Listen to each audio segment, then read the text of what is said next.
And I want to welcome Elsa back again to the screen. How are you, Elsa? And what have you been up to?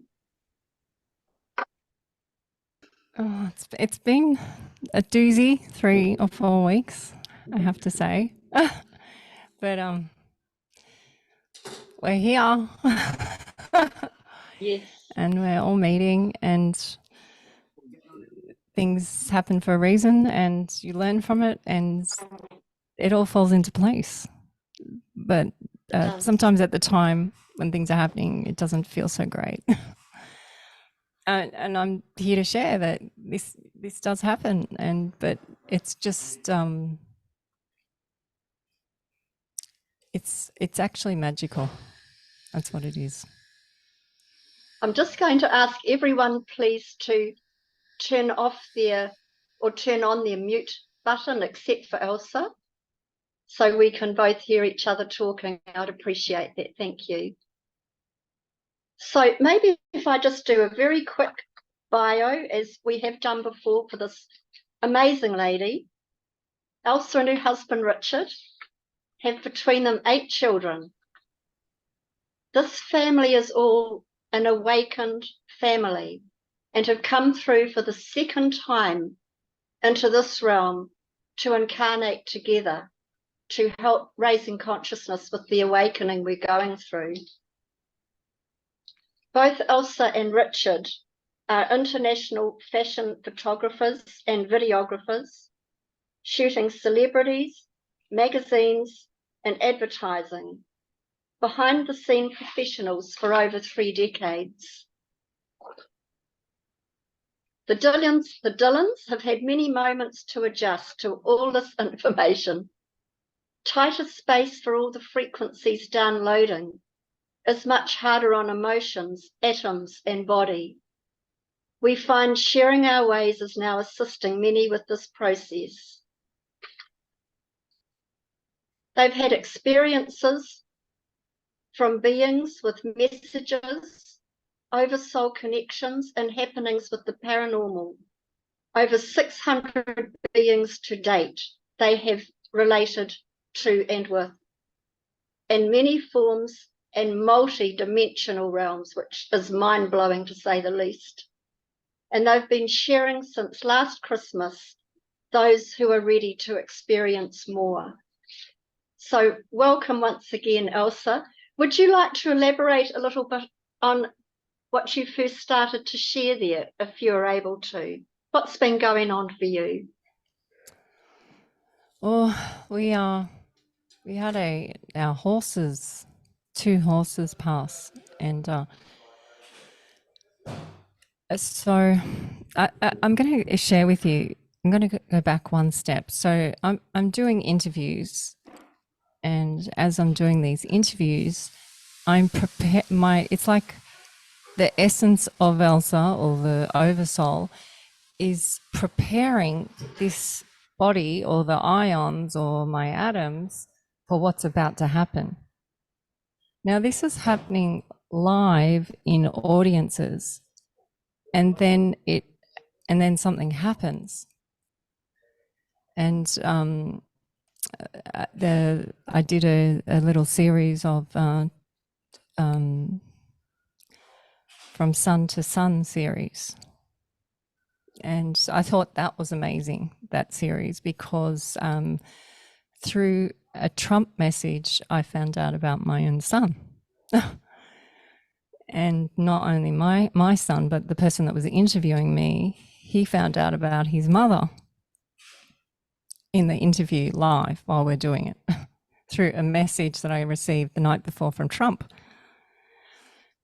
How does it work? I really don't know, but it definitely is. We're tapping into these energies faster and faster, and I'm noticing it on sessions that I do or interviews. So in this series, I spoke about death and cremation, and I personally have never been to a cremation. Well, boy, did I.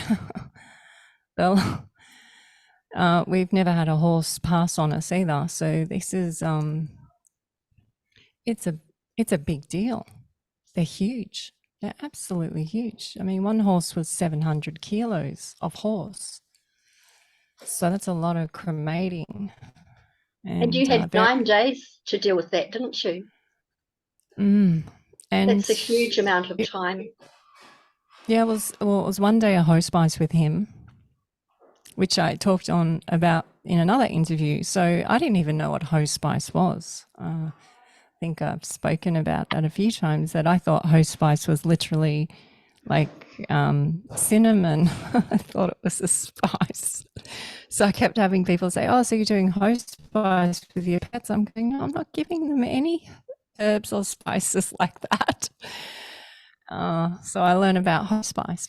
The word hospice is very interesting. Hospice means, the origin word hospice means ghost guest. And that's what taught me about portholes through the birth and death process. Now, birth, I'm not an expert on, but I think I'm pretty good at now. You've got to be getting good after 8 children, don't you, darling? I know, if you, yeah, and but death is challenging, always challenging. But the cremating took it to a whole nother level. Through this process, the grieving process and the messages and the connections we had were amazing, and it connected us to the dragons and the whales. And as is, Judith is posting up whale messages, and I go, there she goes again, and it would be the same messages I just got through channeling through the being around the ashes of the burning of the horse. Oh, wow. Yeah, it was pretty, and the horse and dragon and whale and Set, they're all connected. The serpent, the snake, the rainbow serpent, it crosses over. The luck dragon, Odin's dragon, it's all Loch Ness monster. It's all the same. It's It's just so fascinating, isn't which it? version? Yeah. Yeah, which version are we tapping into? Or are we Mm-hmm. tapping into a whole new version of versions? So we got through Eddie, Big Red Eddie, and we got the message that we're ready. And we got clear messages that we're literally humanity, we're at the stage that we're at now, we're ready. And this was a positive message. And then Can I just interrupt you there for a wee minute? yeah, When you sure. say we're ready, what does that Yes. mean?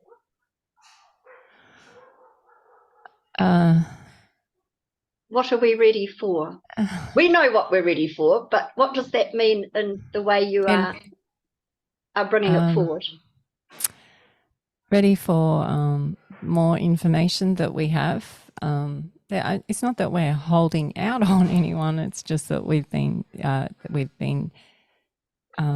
asked to bring forth information as our ions lift, so that we can handle it and support it. Like if I brought out a lot of the information now last year, it wouldn't have been digested well.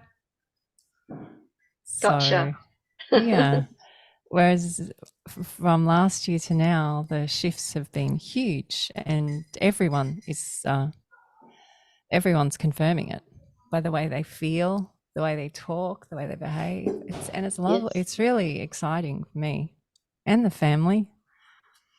And you had a second horse pass as well, didn't you? Yeah, 10 Cookie. days. 10 days after the littlest Wow. one. And Wow. these two were kind of buddies, love-hate relationship. Like little Cookie is the Shetland pony, and Big Red Eddie, and Cookie would always bite him under the armpits. And he'd come down like a giraffe and bite him. But this one took us by surprise. That was a lot faster. And the girls got angry. The little girls, they got really angry. I saw a different energy in them as well. And then we had to learn how to be responsible in in traumatic situations, and graphic as well, very graphic. My condolences, I'm sure, from all of us Oh, for both of your thank you. losses. Yeah. The the thing is because we understand death, we would say this might assist us, this story. I always say, so how am I going to know where you are? How are you going to contact me now? Where are you going? And usually it will be a bird or wind or a certain noise or a song or a tune or even like a motor might be the way. And the Eddie, the Egyptians believe in 7 days, and then they believe in the opening of the mouth ceremony. And I after seeing death now in different ways, I believe in it too. And I feel like the essence of the avatar hangs around. Sometimes goes back into the temple or comes back out, and they hang around.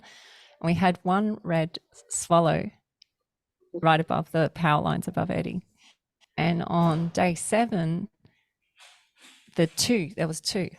And it was like he had completed his ascension into the next realm. But they came to me today. They come all the time. Beautiful. And it's lovely. With Cookie, we literally have kookaburras, cookies. And so it took 8 days for little Cookie. So it's a lot because we have to go and collect the wood and burn for 3 days, and you have to keep heat, otherwise the smell. And we have wild dogs present around and so this is a concern. So we have to, you can't muck around. A pack of dogs coming through, they're like wolves, and they're survivors. We're not angry with them, but we know that they could come around. So little Cookie took 8 days, and once we finished with Eddie's ashes, we took him in a big bucket down to the creek where he loves swimming. We put his ashes in the water. Well, we went and took Cookie down there, and Cookie was only like a quarter of the bucket compared to Eddie. And I said to Richard as he poured the bucket of shells into the water, don't put Cookie on Eddie because he'll get really annoyed. And Richard goes, oh yeah, I know what you mean. So he tipped Cookie's ashes next to where we could still see Eddie's in the water. And Cookie's ashes did not go on Eddie's at all, but they swirled in the water around him to like hug Beautiful. him. Beautiful. Oh, it was just Richard goes, are you filming this? And I said, it was actually going against the current of the water. Yeah. So it was like That's a real beautiful. confirmation. Yeah. And we had, when we were, because it's like probably 2 kilometers from the house to take him down, we had kookaburras all the way along. It just, so we enjoyed not only when Cookie passed, the girls go and collect wildflowers and then collecting the wood. So we're spending family time. So again, it's this community, it's the being together, it's working together through every moment. And we enjoyed the heat of the fire and watching the smoke. So even though they're gone, we still enjoyed being with them. And this has really been taken away from humans, the death and the birth process. Yes, because totally. many people, when they ask about home births, they go, ew. And our family don't like that at all. Usually we have some funny story attached to it. So, and the same with the horses. It's it's, yes, it's sad, but we've learned so much from it, and not only learned so much of the avatar, but learned so much of the spirit and how we actually work. And it just takes this whole sadness of death and leaving. It just changes. It really Absolutely. does. And when you think that all the signs are there, if you can but see them, of what's happening in those moments, like your kookaburras, Yeah, etc., that yeah. and the swirling of Cookie around Big Ed. It's the signs that mean so much. It really is. I've had stuff with my dad that the day before he passed. He apparently had 3 ducks in his bedroom that we had to shoo out. We couldn't see them, but he could. And so I opened the door and I said, "Off you go, ducks." And the day after he passed, I had 3 ducks crash land on my sunroom roof and bounced down on my decking, looking totally stunned. That was my dad, you know. And on Sunday, we had our gathering here of our 5D and beyond family, and we had 3 ducks fly by. It's my dad. And it's, the universe gives you the signs, which is so beautiful, isn't it? I have goose pimples because the day we felt the energy shift from Mother Energy, the 25th of June, which was that series I just told you, the two suns, no, sorry, from sun to sun. That the last day the video came out was the 25th of June, and we felt a sharp shift, and there was huge solar flares. It's huge, or something, off the charts. And that was the day that we got our first 3 white ducks. Wow. Oh my God. And yeah, Gemma's been wanting ducks for a decade. And I kept saying, we're not getting ducks.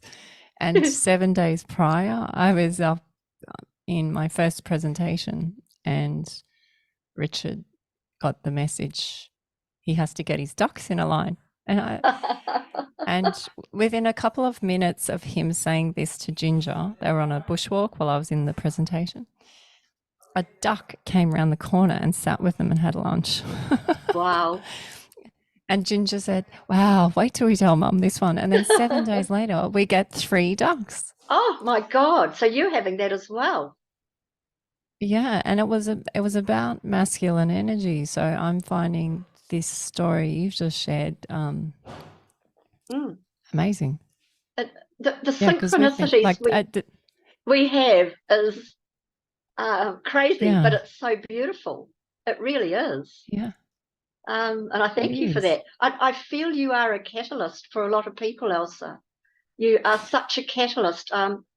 You've known a lot about what I was going to do before I even got started, if we think about it. And it's just been such a blessing to know you. It's The, Thank yep, you, no, because they're carry very on. lovely words. Thank you for those You're very words. welcome. They're heartfelt. I've heard you say that New Zealanders and Australians have had many incarnations here on Terra, Gaia. Why are these countries so important to humanity? And how do you think this relates to the birthing of a new age and its significance to our place in the timeline matrix? This is a great question because it has become really apparent to me that everyone that I keep meeting from New Zealand has not 1 or 2 incarnations, but like more than 10. Wow. And I kept getting that it's that you're in the lands of the great warriors, the haka. And see, with the Indigenous in Australia, they were not as aggressive as the New Zealanders. The New Zealanders were warriors, and they have this great power. And you're in those lands, and to be there in the lands of the great warrior, you have to have experience and tradition. And whether you're aware of it or not, I sense it from pretty much all of you. I can't explain it, but I haven't really come across, and we call them newbies when you've only incarnated once. I haven't met a New Zealander that's a newbie. Well, that's so interesting. And I would say that everyone here, and that includes others here from other countries, we are all warriors. We're all standing for our freedoms. And meanwhile, working on our own spin to gain ascension. So we are all doing it in whichever way we can. And conjointly, we are a force to be reckoned with. But I so appreciate what you're saying about New Zealand, Aotearoa, whichever term you want to put to this land of the long white cloud. We definitely have had the warrior energy and still do from the Maori perspective, and also from a lot of other nations that came here. We live on what's called the number 8 wire mentality, probably a wee bit like some of the Aussies.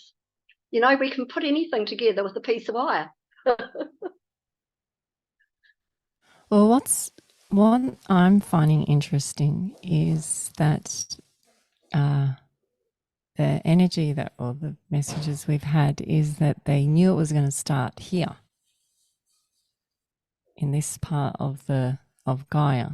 The ignition would start here, and this is why they've had such restraints on the indigenous, both here and in New Zealand. And they check the bloodlines all the time, and I don't think they knew that it was going to come from people like yourself who could tap in. And I think they really underestimated how magi everyone is. So it's for me, it's really exciting. It is. It's excitement. Yes. We've come on a mission, haven't we, Elsa? This is one of the biggest missions we could ever be a part of with what's happening, not only globally, but galactically. This is a huge moment in time for so many coming together. And it's cute because a few people have said, you know, I don't know if I'm supposed to be doing this. I don't know if I'm meant to speak with ETs or ghosts, or I don't know my role. I don't know what, and I just go, if you are coming in to the energy of us, then there is no, you are a purpose. Definitely. We were told that back in 97. We've been we've kind of been living it before you might have even knew it. But yes. we know it. We know it. I just didn't know how it was I didn't know it was gonna be like the lockdowns and things like that. True. Yeah. Who could imagine that? But they can't imagine this. Exactly.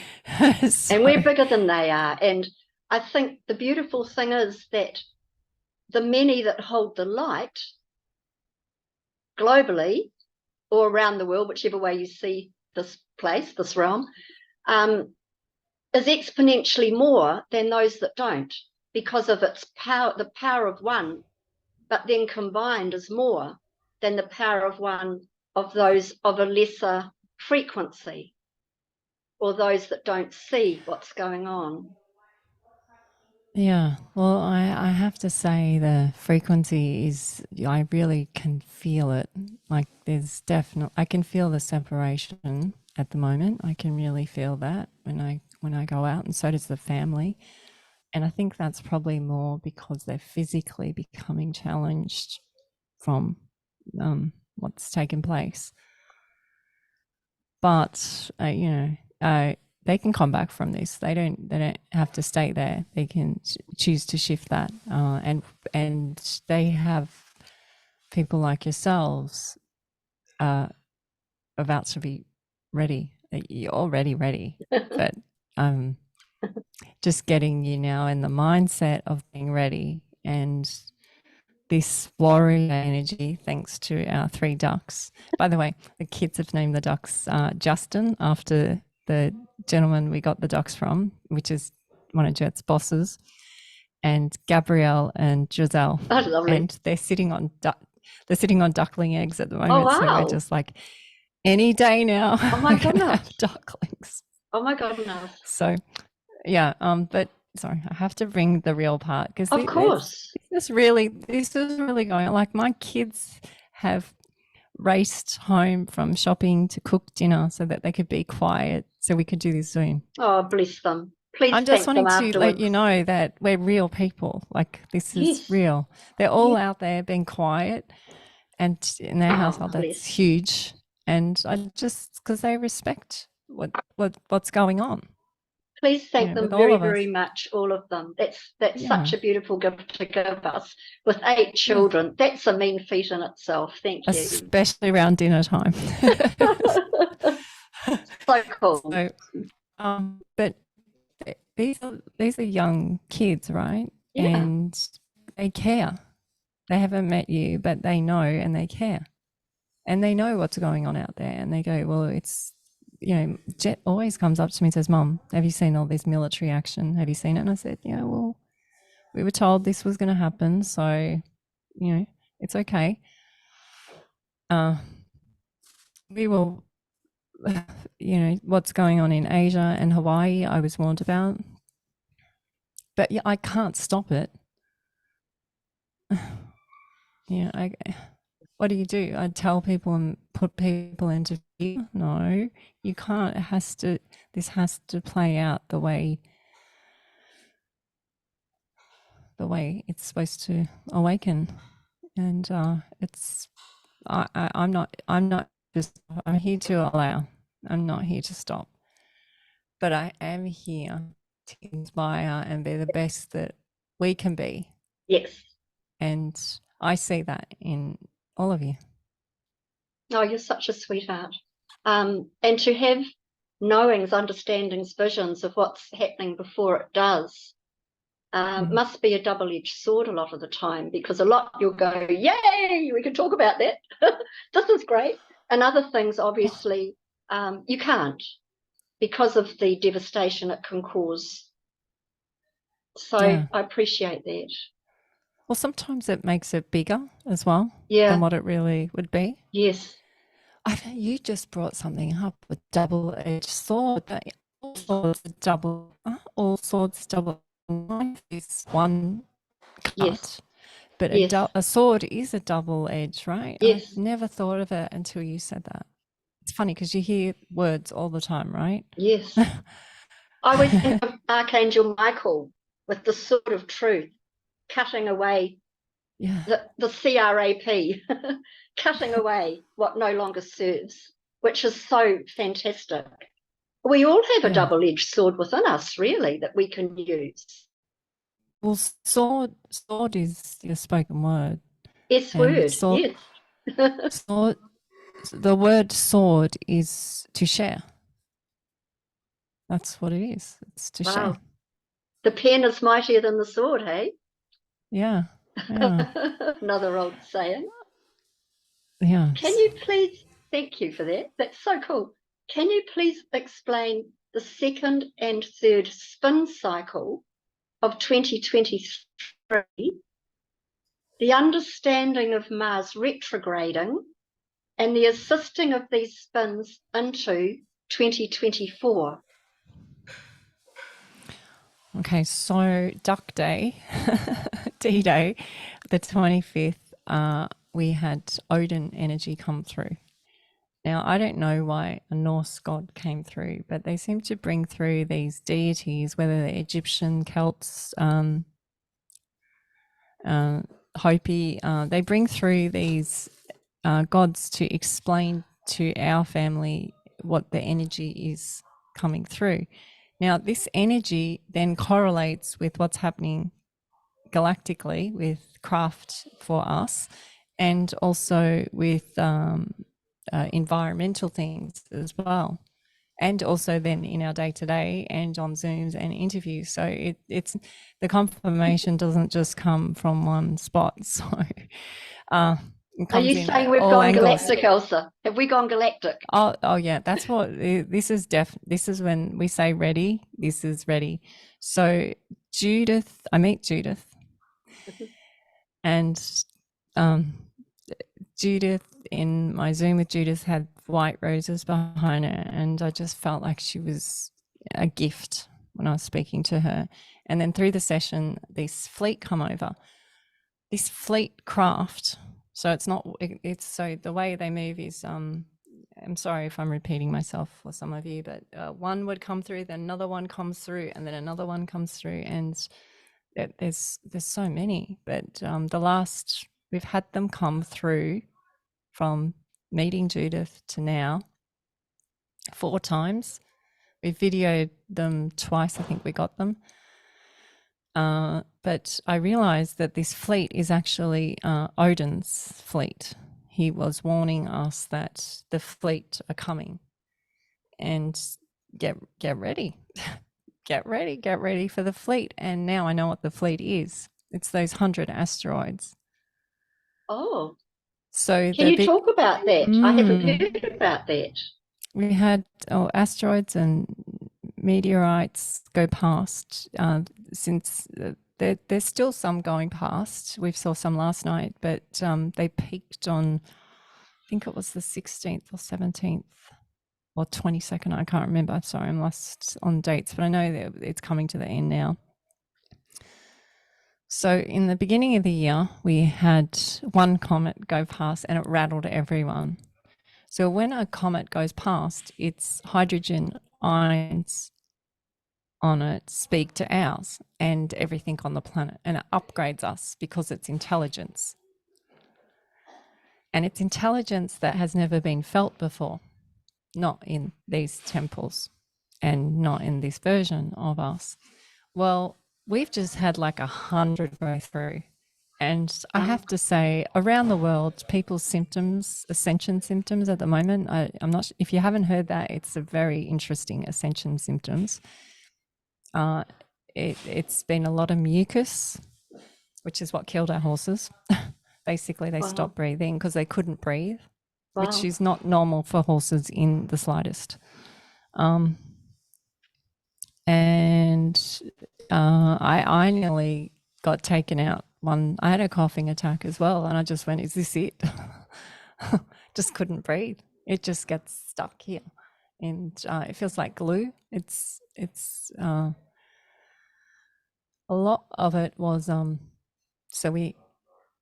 they kept showing me the solar flares are heating up these asteroids, and the solar flares have melted the frozen mud. They call it frozen mud. And this frozen mud is plasma dust, plasma intelligence. And this is what's been falling here on Earth. And it takes its toll on us. It's an upgrade, but some people haven't been able to see it through. Some people are still feeling it. Some of the symptoms, their ears will keep going like this. A lot of fainting, a lot of falling over, vertigo, hot sweats, flushes all night, up and down with the hot sweats, and extremely tired. Like everyone's just exhausted. The other one we've had is shingles or outbreaks of cold sores on one side of the face. A lot of people have also said that they can feel the poison shift around. Oh, wow. Yeah, or whatever it is, you know. So the mucus is bringing out things in our body that doesn't serve us anymore. So the new plasma dust intelligence is coming in and going, okay, well, now we have to get rid of that other stuff that you don't need in your body anymore. and this is what's happening. It's getting stuck in all our knots, and a knot is like a tree knot, and it spirals in those knots. So if you aren't flexible, or you've got a sore spot, the mucus might then build up there, and then the toxins, and this is where you might feel the pains, a lot of lower back pain, especially on the left. So by sharing all this information around the world, it takes the heat off you, because you go, there's nothing wrong with me, because it's not just me, it's the horse, it's the cat, it's the chicken, it's the little kid, it's the older person, it's all different age groups feeling this. So you actually, you go, oh, so everyone around the world's feeling this. And it just takes that, oh, there's something wrong with me, off the human. It's exhausting. So I found that's really good, like hearing, and that's like with you guys all sharing what's going on for you. Oh, my sister's in Japan and she's having this, and that sounds like what you're going through, and then it you just go, oh, so it's just for this moment. And rather what we tend to do is then we take ourselves out of the now, out of the present, and we project forward like this pain is never going to end and it's going to get worse and bigger.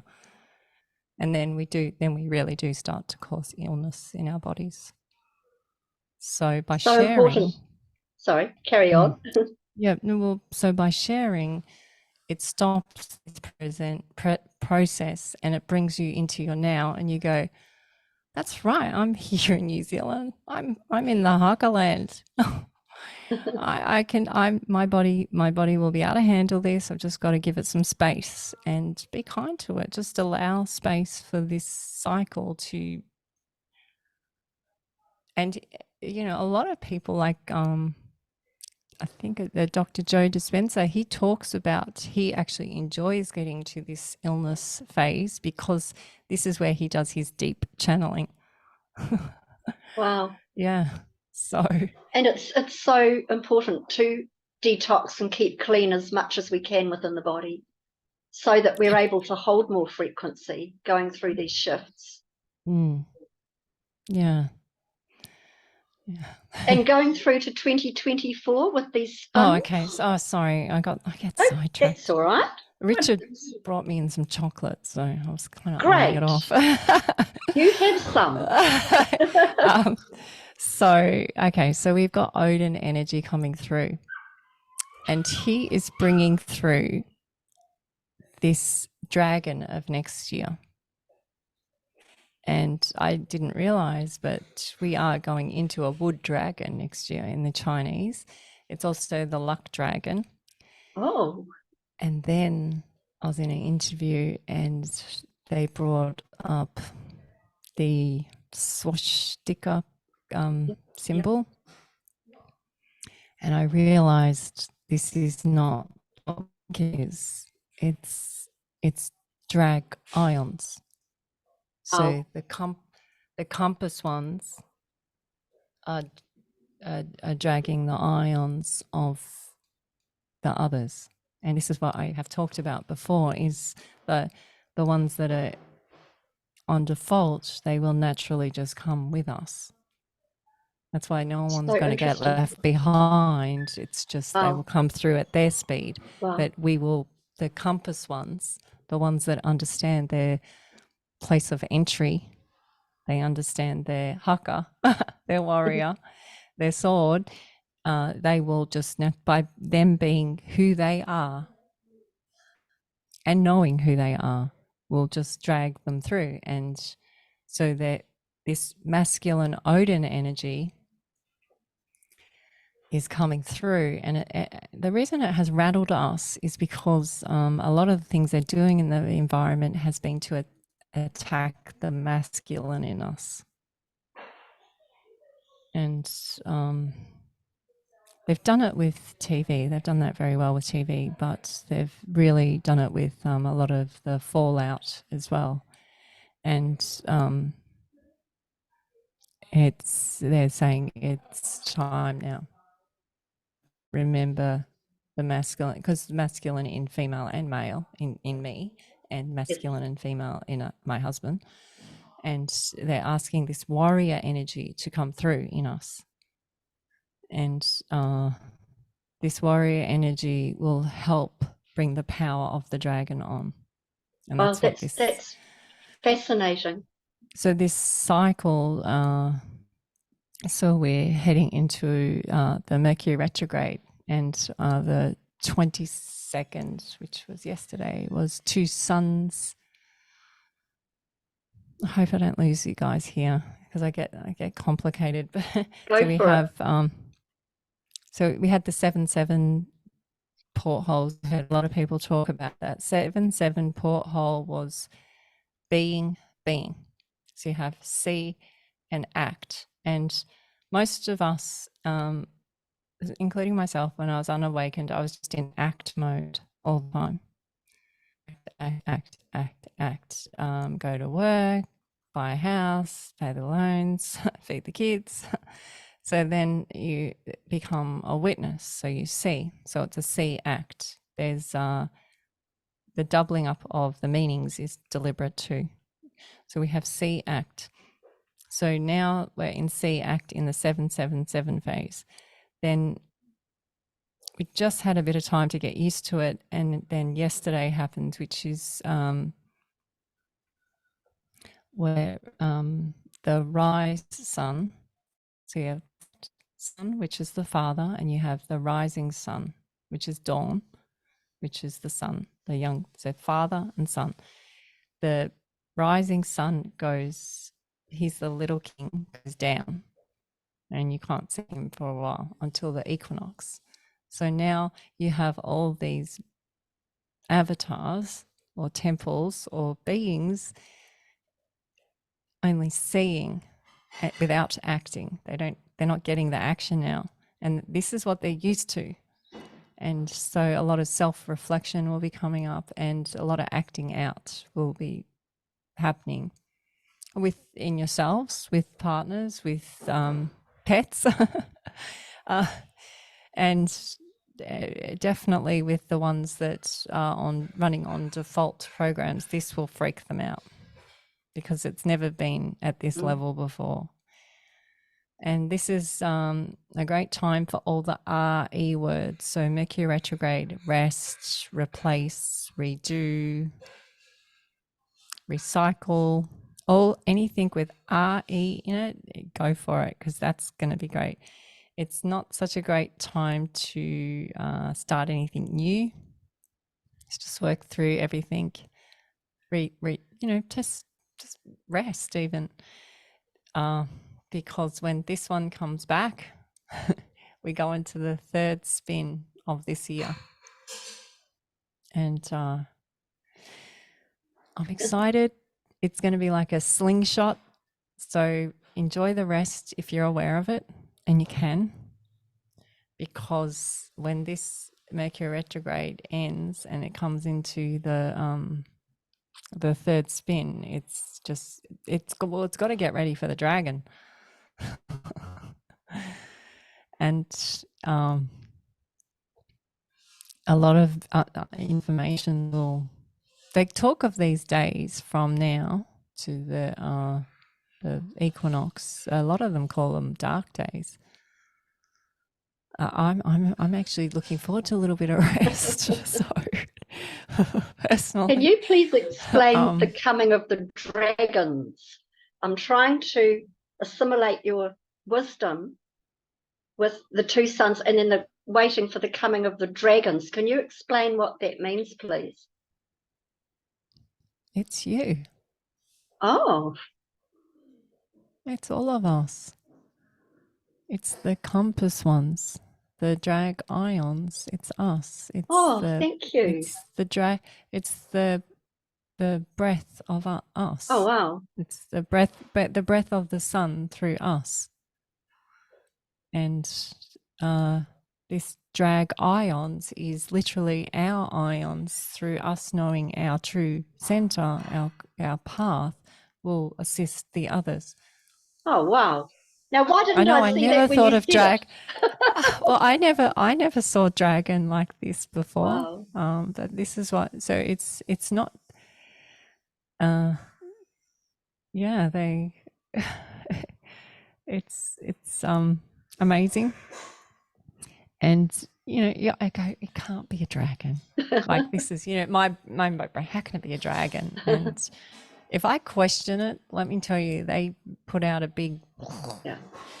like, okay, so yesterday I was lying in the sun, resting, and I played a game with the clouds. This is a fun thing. I tell the kids to do this. So, okay, I go, well, if I am a Magiwan, come on, I want to play a game with you guys. So my irons are talking to your irons. So I'm going to close my eyes and I'll feel the sun and I really feel my whole body. And then when I wake, I might not wake, but when I open my eyes, present my next information. And so I close my eyes and then I open and they show me a compass. And Wow. close my eyes, open again. And the next one is Ganesh, the Indian god who's an elephant. And he's all about moving, Yes. and attention to detail, because he has a little mouse friend, Ganesh. And the little mouse friend would show him attention to detail, but there's no stopping Ganesh. And we're ready. We're ready. We're ready. We're ready. Yeah. We're ready. Yeah. One of my questions was, So I got dishes going now. I can hear them. No that's quite dishes. all right. One of my questions was, and you've partway said it really, I would like your opinion on two suns, which you've talked about, two suns return, solstice suns, and golden compass. Okay, so our sons, we have two, Jack and Jet. Jack looks like Toot, like he just looks like him. Just, it's amazing. And what's been playing out with Jack is pretty much similar to what has happened in. So he is born on the solstice of June. Wow. And then we have Jet, who's born in the solstice phase goes for 2 weeks. And then we have Jet, who's born in the December solstice, January. He's born in January. So we have the two sons, the solstice sons. Jet is 6'5". He looks like a Viking, and he has a white diamond on the back of his head. We didn't put it there. He was born with it, and it's like a grid on the back of his head. So he's got white blonde hair, and then when you see him, you can see it, the diamond on the back of, right on his neck, in line with his third eye.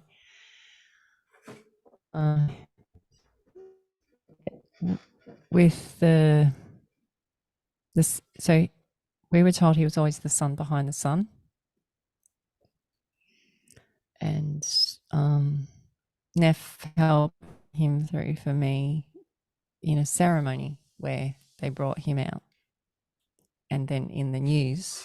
So then we come back to real time here. In the news, they said, "Oh, they possibly could have another son." I was like, "Are you kidding?" I just did.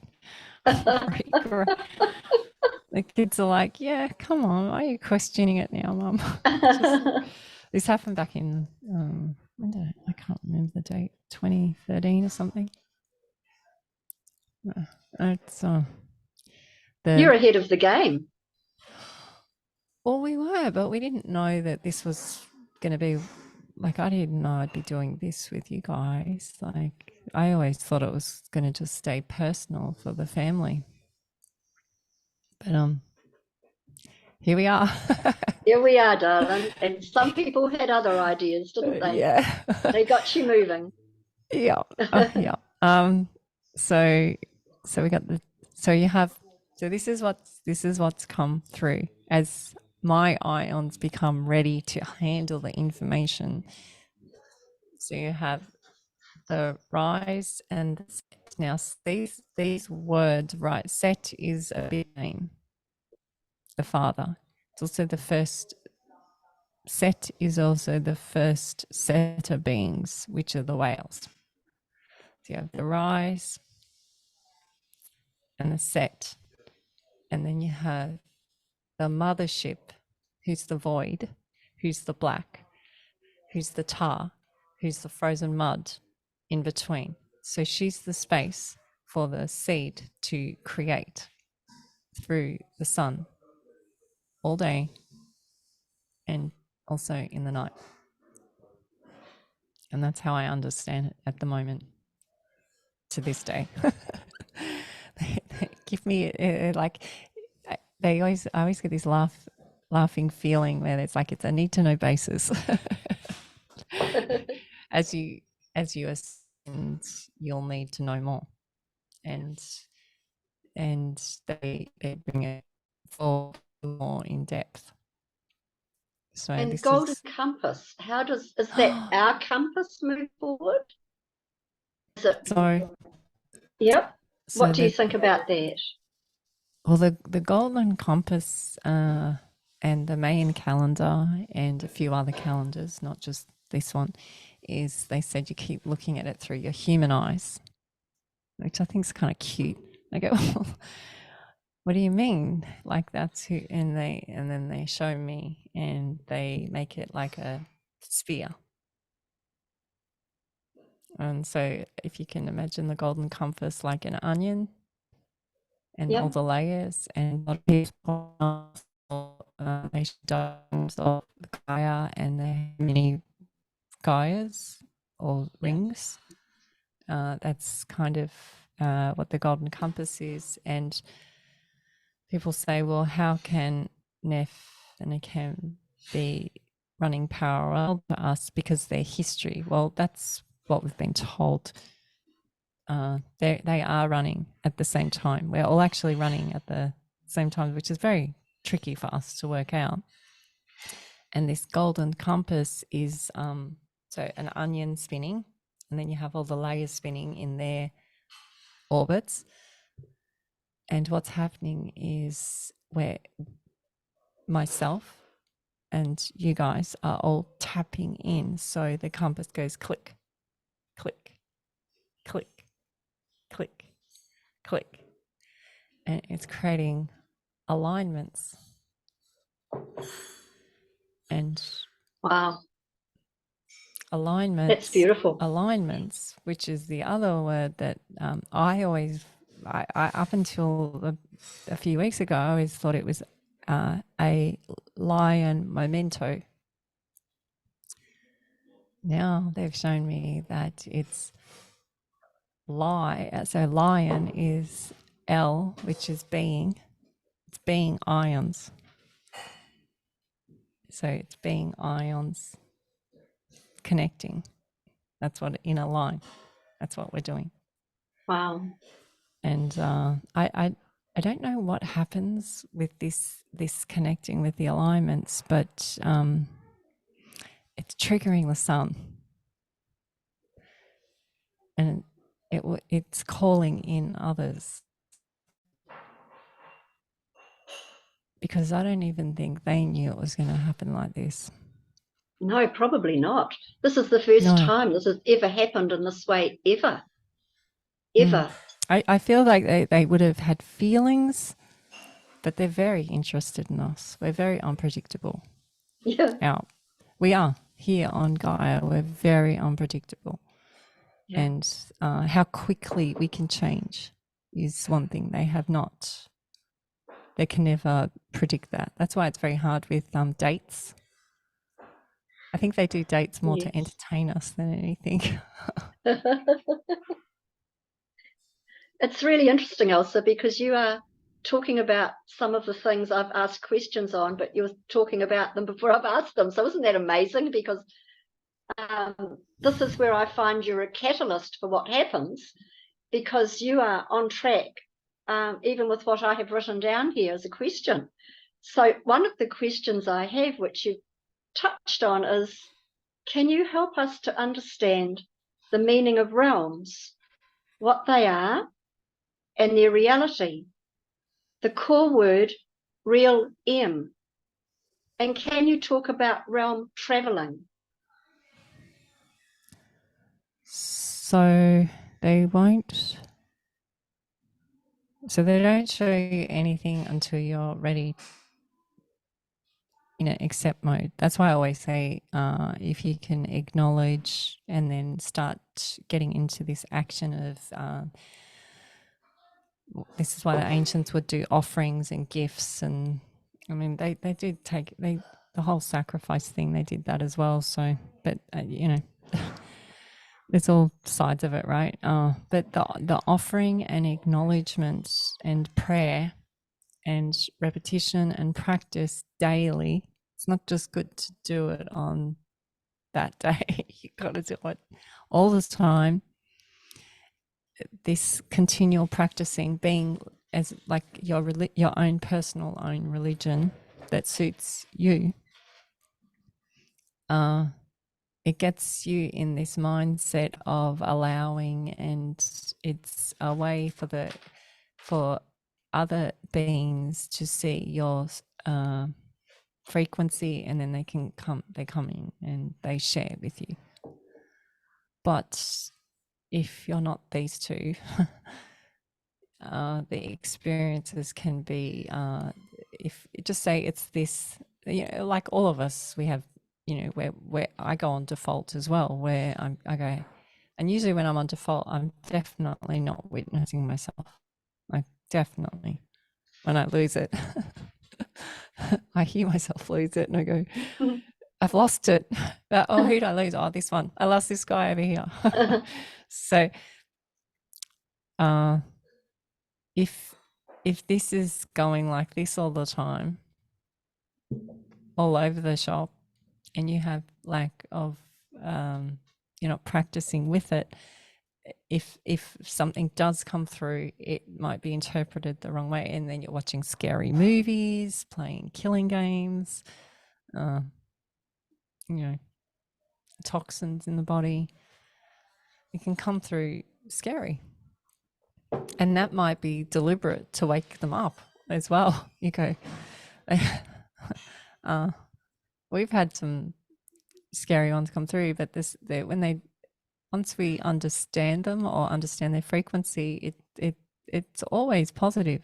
It's always positive. It doesn't mean that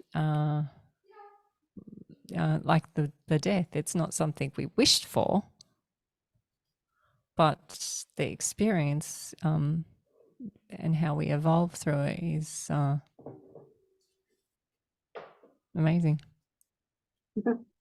Thank you for am that. I answering the questions, or am I rattling? You're doing both beautifully. Okay. No, it's exciting because it broadens the perception and the perspective, and gives more grist to the mill, if that's a term I can use. Would you please talk about the halo, hollow earth, and the assistance of inner earth beings with the ascension process? This is one of Gigi's favorite. So you have a vision of being world, and there's a layer, and then there's another layer, and another layer, and the halos are the ice caps. But they're actually, so you imagine the sun coming through that now. So they're two halos. Hollow earth, hollow earth. And we believe that earth is growing all the time, and that's how these other worlds are inside. And there's many novels about this over the years. They speak of it. I mean, Jack and the Beanstalk. Yes. Just simple kids nursery rhymes are telling us all the time about these things. It's all there in the fairy stories. Yeah. Mm. It really is, you know, in the language, in the symbols, when you walk through the streets. I'm continually looking at things and seeing. I see the way that my little schooling Elsa used to look at it, but now I see it in this version now. It's completely different. It's not the same world. It's not what I was taught anyway. Yeah. Not even close. Oh, so you're seeing it from a higher perspective, a more broader perspective, coming from Yeah. a different matrix But not energy that, patterning? yeah, not that I'm above anyone. I just go, No, oh, no. oh, like it's more like that. It's like, oh, the kid's like, oh, Mum, can you just not say anymore? I'm exhausted. I get so excited. So they're like, because I love mapping. The maps tell me a lot where they place shires and where they place certain pillars, monuments, dams. Dams are, oof, they're a biggie. Labeling things swan, wow, or black rock, wow, they're big ones. At this place where you just went, boy, that's a big one. Yeah. Yeah, and they also lead you to things that are under the ocean as well. You know, cities under the ocean. So Beautiful. you can, once you and this is just for my version of it. Maybe that's just for my version to share with you guys, so that it helps dissolve what is and not necessary. That doesn't serve us anymore. Really doesn't, because it sets too many boundaries and it does stop our imagination. And this is literally a magi call. It's a magical time. It's the magis being called. So the magi ones, or the chosen ones, is 111111100011 It's the binary system. Wow. It's the matrix. 11101111101111. It's the magic ones, the chosen ones. And imagination is big... one of the biggest attributes we can use, because from that can be created anything through imagination. Yeah. But I've also heard it said that if we can imagine it, it's already been. It's already happened. Yeah. Well, they can't prove the difference between the dream, the imagination, or the vision, or a meditation. You can't prove the difference. So I'll meet people like yourselves, and they'll say to me, oh, I had a dream and you're in our dream. And they will tell me a dream that the children have told me 5 years ago. Wow. How's this possible? Yeah, exactly. I've only just met them and they don't know my kids. So, I'll have the same dream. Yeah. It's amazing. Yeah. So then where are you going in your dreams? Yeah. What is that about? So is that the same porthole as with death and birth? Again, it's the tapping in. We've been told the tapping in is the stem. And I always thought the stem was like the stem cell, or the, umbilical cord or something like that. But it's SEM, SEM, which means all of us. It's all of us. I hadn't heard that before. So we're all tapping in. And so I keep making this joke that we are getting faster than Google, because we literally are. Because before I even know it, Jude is post up something, and I'm like, what? How did she know I was going to say that? And the truth is, I didn't. The synchronicities just are. But you shared it. Yeah. So you're sharing. So through this, share, receive, the giver, the gift, the giver, the gift, the giver, the gift. This is what the Bible speaks of, the giver. That you cannot separate the giver from the gift, the sharing, the sword. And through you sharing, allowing, and not overthinking it, we tap into that. That's the magic, isn't it? And It's the magic. that's the practice. People Yeah. say, well, what am I going to do? And I said, that's it. That's it. Through this allowing and the sharing, you will find what you need to do. You'll find. But if you put your doubt and fear on it, oh, I shouldn't put that up. Oh, when you hear the the shouldas, Yeah, exactly. Yeah. As soon as you see as soon as you hear the shouldas or yourself saying you should, you just know that you've just turned off the magical. Yes. Literally, the magic call. Totally. You've just turned it off.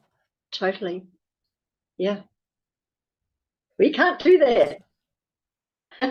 Well, you can, but it can cause discomfort. Yeah. Personal experience discomfort. Absolutely. I've had. And So, it's a guilt thing too, which is not good to hold guilt, because it's a very negative and berating energy. We can maybe feel sad about something that we would rather have done differently, but we're in the now moment all the time, and that moment is precious. And so it's living in the moment as much as we can to be our authentic self. This is something I was talking to a friend about yesterday. Being as authentic as we can be in ourselves is the blessing we can give. And the synchronicities happen. Yeah. And the dovetailing and the numbers and this synchronicity is the confirmation. That's like the pat on the back. Yeah. It's like, okay, you've had your fun. Here. All right. Next. Next. So they don't let you stay there too long. There's no gloating either. It's just the next. That's why if you can use all the tools around you, like astrology, astronomy, mythology, read the solar flares, so that you can support yourself and understand what's going on with the hive. So you can maneuver your way through the day to day. You know, there's a full moon coming. Well, you know, everyone's going to be illuminated. Give everyone a bit more. So it keeps you in your now, in your presence, in your gifts. And that's what, so you're here to create with your senses that you have. And some people say, well, I don't know. I'm not very good at anything. Well, maybe that is what you're supposed to help assist others with. You don't have to be anything. You just have to be you. Yes. Creation created you. And this is why this old world is dissolving, is because it's going to sound harsh, but we have become repeats. We've become copies. We have become not ourselves. And creation, that's not what creation's about. So it will know, it's going to take care of it. You're here to create. So if you're going to be like somebody else, then it's not going to last very long, because its spin is tired. It's exhausted. Absolutely is. And I think it's the repression of the elites to dumb us down, to lower our spin, to stop our spin if they could. That's been a concern. A lot of people on the planet are very compliant. And it's like, wake up. We are who we are. We're individual, authentic selves that need to be who we be, not what someone else is. You're quite right. And be the best version of ourselves we can. Yeah, and not blame anyone, or not. It's not anyone's fault. You can't blame anyone. That's why they say come back to your place of entry. And there's no dark ones. They're just there to make you go this way, assist you to take this path and assist you to take this path. And you've all come together from another group, right? So you've all shifted and you're in this group of 5D, and you felt that this is called ascending. So your spins have changed. That's all. Whereas possibly in the other group, they're holding spins that don't connect with you, or maybe the reason that you've all connected is for the next. You see what there's no this little me is not so little. and if you weren't supposed to be the true identity of you, what's the point? We should all be cloned. That wouldn't be the point of creation. Creation wants you to be what version you want to be. Yes, totally agree. And Very if that interesting. means eating lots of dark chocolates, so be it. You have a nibble if you want to. Yeah. It seems to me that we have a four-pronged strategy, in my humble opinion, with changing the paradigm of our known reality into something far more wonderful than we can at present imagine. We have the awakening of humanity and those standing up for freedom. We have the galactics fighting those who want total power. We have those of the inner earth also raising frequencies. And we have the divine creator and the company of ascended masters, angelics, guides, teachers, and helpers in the higher realms. How do you see part of this unfolding for us, for all? Yeah. I think because we're the forgotten ones, not that they've forgotten about us, but we come here with a broken memory, which is deliberate. And the reason that we've come here with a broken memory is because there's great power in the remembering. And they don't have this. This is what they find fascinating. I know this is why they're watching us, because they absolutely think we're crazy. How can they not remember? Yeah, exactly. And how are they remembering? Yeah. And this is going to assist them. If that's not us, or we've sent versions of ourselves here or something. But there is a reason. There's no randoms. There is no randoms. And the synchronicity is and the synchronicity with others around the world is literally you're on the path. You're on the path. Synchronicity with clouds, animals, smells, songs that you hear on the radio. If you say something that a glass breaks, you start taking notice. Take notice, because everything that's happening around you is speaking with you. All this space in front of you is intelligence. Yeah. If you allow it, if you're onto if you if one of these guys isn't working properly, well, and we all have those days. Yeah. So we will come to a phase, and I don't know how soon, where we'll all remember. And this time now will be spoken about in because they'll miss it. They will. Isn't it strange to think that we have come here not knowing who we truly are, We've been called the masters of limitation, which we have been, because we have not known, accessed, or acknowledged our true power, most of us, apart from ascended masters and those that are awakened. It's quite crazy to think that we have been dumbed down such a degree with the veil of forgetting as to who we truly are, and still coming through with flying colours. I mean, how does that happen? Well, I believe that I have no idea. And in that no idea is the allowing, the no is the now, the presence. So the having that no idea allows creation to unfold in ways that it couldn't do it before. Whereas if you come here knowing, so they're looking for something in us,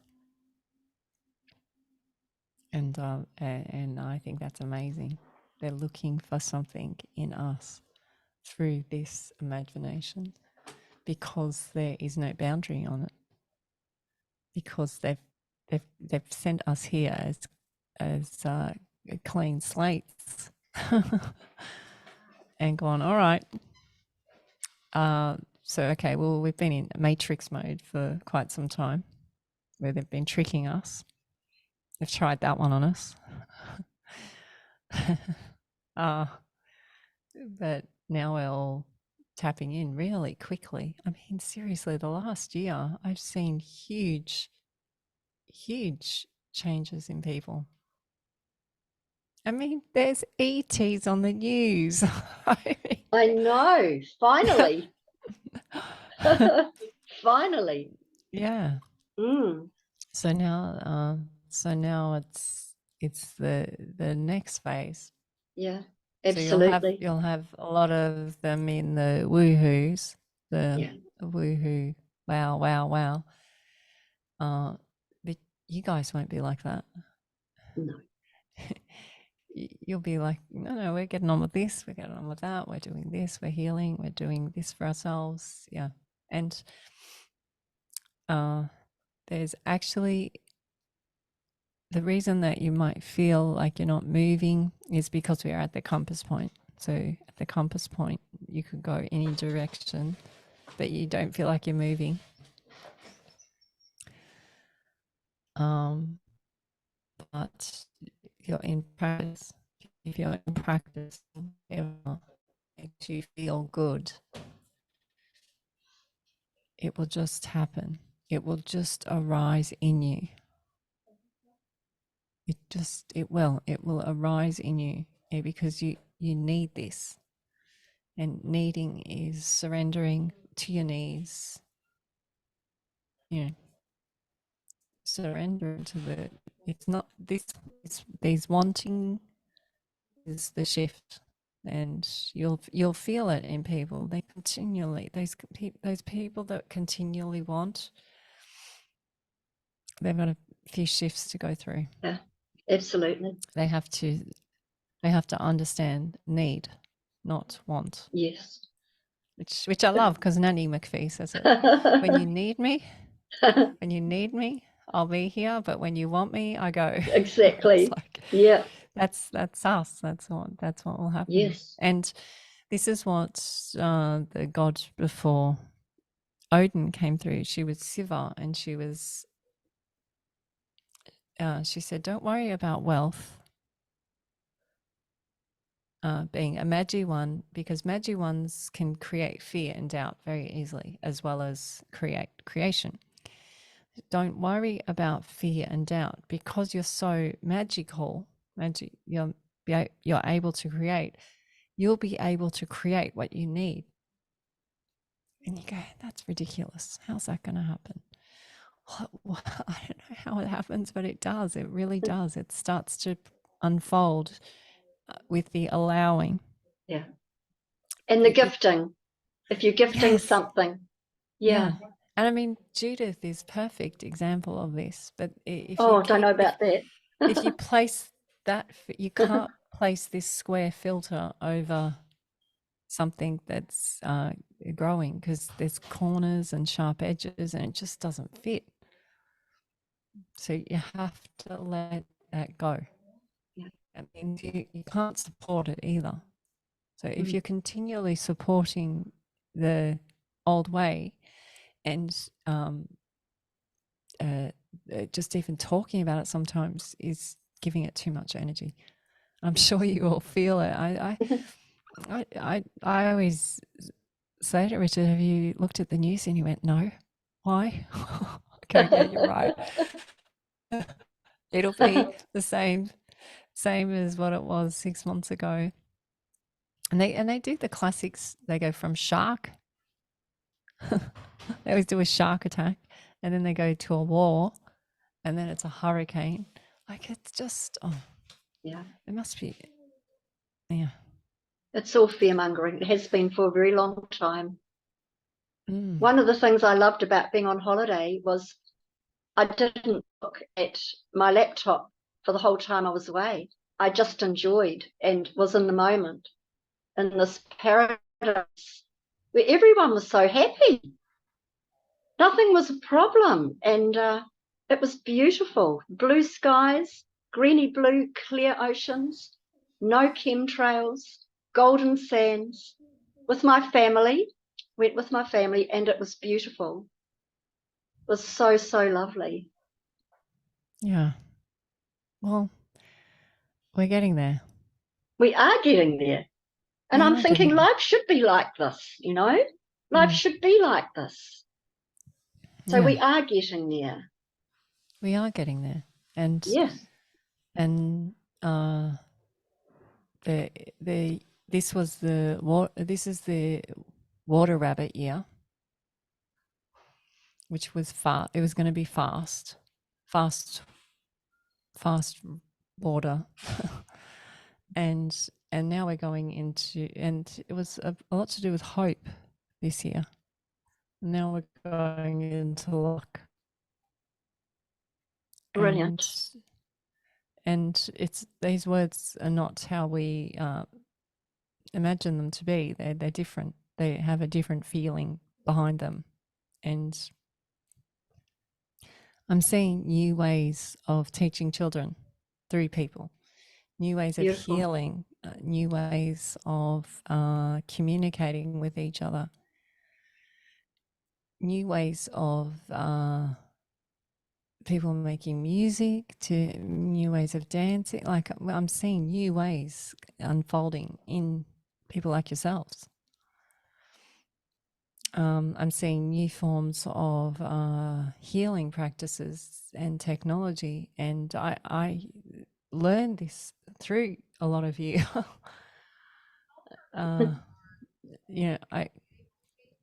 New ways of doing the old ways. So a lot of the kinesiology and Reiki and acupuncture, taking it up a step through these new ways. So you're mixing it with a bit of this, a bit of that, a bit of this, and then whatever ET stuff we get through as well. So, and then you have these upgrades that we're getting, whether we like them or not, they're coming. And it just lifts us all up. It does lift us all up. Because for a while there, I was like, how are we going to get through this? How are we going to do this? How are we going to do this? And then I started to see a lot of frustration in many, and this stalemate sort of feeling. And now I feel charges in people, like literally the warrior, the charge in them. I feel a charge in others coming from within them. And Beautiful. Beautiful. it's definitely a power. Yeah. And when you think there is the greatest plan that has put all of the chess pieces in place, as souls being the chess pieces, if you like, in all living form, to be where they are at the moment, to create this amazing creational change. And so when they talk about the astrology aligning with the age of Aquarius, you're talking about the great ages all aligning up. These are the times of great change. We know we go through the different ages, like we've been in the age of Kali and moving through. So it's like it's all been designed on a grander scale that we are a piece of moving us forward. And we've And they knew it chosen, was coming. yes, and we've chosen Like, this. yeah, like if you read the ancient prophecies, they knew of this time. Yes. How did they know of this time? They knew of this time. Yes. So I spoke of frozen mud. A word that I learnt this last 2 or 3 weeks was tar. And this is what mum is, mother, mama, mummy. And the reason they call it tar is because that's what the skin looks like of a mummy. Oh. So we've learned about how energy is held in objects. You see in Harry Potter, they have this part and this part, and this part's got this energy of this person and this person. You see it in the Japanese dolls. You see it in many dolls across many cultures where they have their children in the dolls. You see it with the genie in a bottle. We got one of them, little genie. So the Egyptians and the ones who mummified have deliberately left the tar. Why? So that they knew that we were going to tap in. And the tar is the plasma intelligence as well. So they deliberately, with intention, left part of them behind. And this came up because one of the little girls said, should we keep one of the horse's tails? And I said, no, their tail goes with Eddie. And they said, oh, but we want something to remember him by. I said, really? And they went, no, you're right, Mum. We know where Eddie is. He's up there with those little birds. So they let Eddie's tail go. And this is what got me thinking, well, why did they mummify? They knew we were coming. Why is everyone tapping into Egypt? Because their energy is still current. Oh, absolutely. Current. It's in the stones as well. I mean, you just It's have to be there. electric. It is. It's there. Frequency. It's a Yes. current. There's still a current there. And Wow. this is, tar is the oak tree, which is Odin's tree. That's my tree. Even if I That's my tree. Oh, the oak tree. Really? In astrology, yeah. Well, the oak tree is strength and strong, and that's what this energy. That's why when we got the 3 ducks, I went into a meltdown for 2 days. 2 weeks, because I was like, "What's going?" I wasn't I was not prepared for the way the masculine would. I knew masculine energy was coming, but I didn't know it was going to just be like. But I mean, when you think of a Norse god with the horns and the beard, and I mean, I imagine Jet, our son, the 6'5" one, coming in and slamming the door. they don't tread lightly. So no, and this is what was needed for now, and it has a lot to do with how they've treated the masculine. So yeah, it's bringing it back. Yeah, and it's supporting each of us to Yes. support each other, not to blame the husband or the wife or the friend. It's just what you go, oh, did you see what's happening with solar flares at the moment? No wonder you feel like that. It's the supporting and the sharing and the encouraging each of us to work our way through this pivotal point while Yes. while the wanters sort themselves out. Yes. We actually did a Stargate meditation just over a week ago, and that was bringing in the male and female energy frequencies to open a Stargate. But the Stargate was the macabre of us, and then taking that up to the Christ consciousness grid. So we were sparking up that grid, and that was aligning the male and female energies. So it's interesting. Did that recently? Yeah, we did. So when the mother energy was coming in March, I started to feel a rattle in the men, but more men. I did feel in the masculine sides of us, I felt a rattle. So I started doing a daily clearing on what's good for the goose is good for the gander. And then June comes and now I've got 3 ducks as well. So, but it's a saying, what's good for the goose is good for the gander. Yeah. And it's masculine, it's feminine. Now yeah, the other I liken thing it that, to. it's the. I Well, liken it Odin to two has wings. 2 black crows. Oh, right. She said wings. Did she just say wings? Yeah, 2 wings of the same bird, masculine and feminine. One cannot be without the other. You know, and ourselves. Mm. Yeah. Well, that's the 5th. That what you just described then is the I think it's Shiva, which is the 5th element, which is Lilu. And they call it winging it, which I've been saying that's what we've been doing. We're winging it. So it's the masculine wing and then the tantra is in the middle. This is the 5th element. This is the 5th point on the compass back to where we are now in the pivotal point. So when you're at the compass, I just talked about this.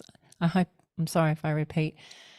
We used to build a lot of homes back when we lived in Sydney, and I always remember this one day I was at the corner of the house, one of the homes with Richard we were building, and it was like a couple of mills out. I said, oh, it'll be fine. And Richard goes, are you kidding? I go, no, it's all right. It's only like half a mil. And he goes, half a mil here down that end of the house is way out. He goes, the whole house will be like 2 meters out or something. Wow. And I went, but it's only a minute. And he goes, that's what happens when you're at compass point. And I always remember him saying that story to me. He was kind of telling me off because I was like, oh, I should be fine. But it's funny how that story has helped me now understand where we all are. And it feels like you're not doing anything, but we're getting ready. We're ready. We're getting ready. We're powering up. We're resting. We're reassessing the situation to move into the next year. Beautiful. But not project forward, beautiful. but just. I would like to ask you, please, your knowings of the intelligence of water. We know water holds memory, holds photonic light, and is an amplifier. We know we can program water with thought. As I understand it, the water in us, about 70% or so, some say more, also holds memory. So our blood also carries memory. Water is talking, is something you asked me to mention. Can you talk about the importance of this understanding and elaborate on it, please? Okay, so water's a being. So water is also its own form in you. And it helps your cells. So it's important to keep your cells clean and as best as you can. and harmonious. And this is one of the biggest technologies that they showed me, is that you can recolonize all your ions in your body. And the more you practice daily being these guys, you literally are colonizing your body. So that the stories of junk mail or grey matter that we've heard we carry is rubbish, literally, to reuse. That's what rubbish means. Rubbish means to reuse. So Earth never loses anything. Gaia never loses things on Gaia. It stays contained on her. She's a ship. And she's a being as well. So you have asteroids and comets come, and they're frozen plasma intelligence, and they land here, and she grows more. She's growing. So she's not losing any of this. She's continually, and she gives and receives and gives and receives. So when you're standing here on Gaia, you give her energy. Whether you want to or not, you do give her energy. And she reads your energy and she listens to you. And so does the water.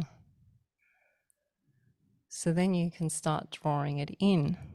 And this is what happens now. So this is what they are watching with amazement, is now we're starting to create these solar flares, and these asteroids, they won't come to harm, but they'll melt and the dust will land on us, and we will collect. And we just keep getting more. You don't get less. It's not like that. You get more. But if you're not in that headspace and you're holding on to everything really tight, you're strangling your cells. You're waiting for something, and this waiting for something literally weights your cells and ions down. You can't become light ones. This is what they mean by light ones. They don't mean. I mean, yeah, I think it's cute to think of us flying off as light beings, but they don't mean it like that. They mean literally lighten up inside, lighten up. Don't carry all these stuff. You don't need it anymore. It's tired. And so, okay, so tonight after this Zoom, you go to bed and you go, whoa, what was all that about? And you go, oh, I've got a bit of a sore pain in my left here. Focus on it. Don't try and turn it off. Focus on it. Focus on the pain. Use that pain as a meditation. Go, you're going to give me pain. You're going to, okay, come on, irons, let's practice. Before we go to sleep, let's practice. And focus on the pain. And the pain will actually become then your meditation. And then see how it feels in the morning. Now, if it didn't work, maybe there's something you might need to change in the room, or something that you ate that day, or maybe you didn't get enough sun, or maybe you're on the computer too much. And then try it again if you still have that same pain. And I use pain as forms of meditation. And it's like doing internal Reiki. So that's what I'm saying. Like, we've been taught with the assistance of this information how to expand techniques and merge them. You have no idea how relevant that is for me today. I have had, for the first time ever, pain like I've never had it in my neck, shoulder, trapezius muscles, and I think it was from carrying heavy bags. and it's been something I haven't experienced before. So you mentioning that, when I go to bed tonight, that's exactly what I'll be doing. How interesting you bring that up. Thank you. Well, we've all had, and it's not just us, because we see the cats and the dogs walking around too. So we've all had locked buttocks on the left. Oh, like how can a kitten and a horse have the same thing? Okay, so all right, well, so I'm gonna focus on that, and sometimes just focusing your energy in there, back in you, is it might be creating that pain just for that reason, for you to start training yourself. Like there's many reasons that things happen. I notice anything that happens with Richard and I is usually training from his group, his soul group, or who, and I do swear at them a lot because like, are you kidding me? Really? Why did you have to do it this way? But if I didn't do it, if I didn't learn it that way, I wouldn't have got the whole. Yeah. It's just, So turning the where do you get ego off. where do you get most of your information from, Elsa? Is it one group or a collective? Can you explain to us a wee bit how you would normally get your information, or who from? Well, in the beginning, it was only Neff, really. Neff. Oh, and as a child, it was a dragon, which I didn't know. I used to call him Dinosaur. I don't know if I told your group this, but that dragon, my imaginary friend, I was in a session, many sessions, and psychics would talk about my imaginary friend. How does this happen? Because I haven't told anyone. So I'd be, in a group like this, and then a psychic would say, this dragon wants to talk to you. And I'm like, what? And they would describe scenes from when I was like 2. I was like, how do they know? They would describe what ear my ears were ringing when I would hear him. Wow. They would describe his scales and how he would sit and where I would sit. And I was like, how are these psychic ladies doing this? And it's an imaginary, this imaginary being's not imaginary. That's what they were saying to me. Exactly. So the information, Neff was the first one. And then, actually, it was probably the animals talking to me a lot. A lot of animals. I do talk to water a lot. I find it very calming. The water, shadows, lots of shadows, clouds. Words don't look like words anymore. They look like symbols. So they'll shape shift to like how I read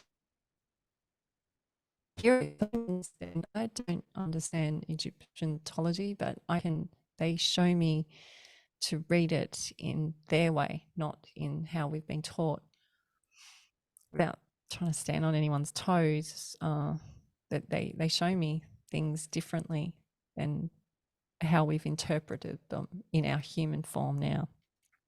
Because again, we've been taught in a certain way deliberately. Yes. And so the other one that there's a well-known gentleman called Preston Dennett. And I was talking to him because the children have the same tooth, and they were getting the dentist kept finding black pyramids in the same tooth of 3 of the children. Oh, wow. And my friend told me, "Oh, I'm friends with Preston Denton. You should meet him." So I sent him an email, and he responded back, "Alien implants."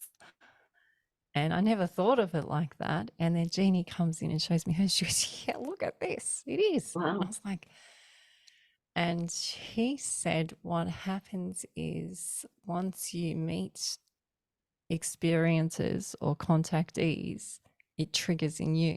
Yeah. So it's the divine moments when you meet. So a lot of people, when they meet our family, will say they've had encounters in some way or another, orbs or angels or lost ones, past ones, pets. I had a lady, I did a photo shoot in Switzerland for Marie Claire, the Saint Bernard. And I'd been a Zoom, 20 years later. And her dog, the same lady's name, Vera, and the same lady in Marie Claire who I shot for is Vera. Wow. Her dog, when he heard my voice on the Zoom, he would come and sit right, because he's a Saint Bernard, he would kind of take up the whole screen. She goes, "What is it with you and him?" And I said, he looks like a dog that I photographed in Switzerland.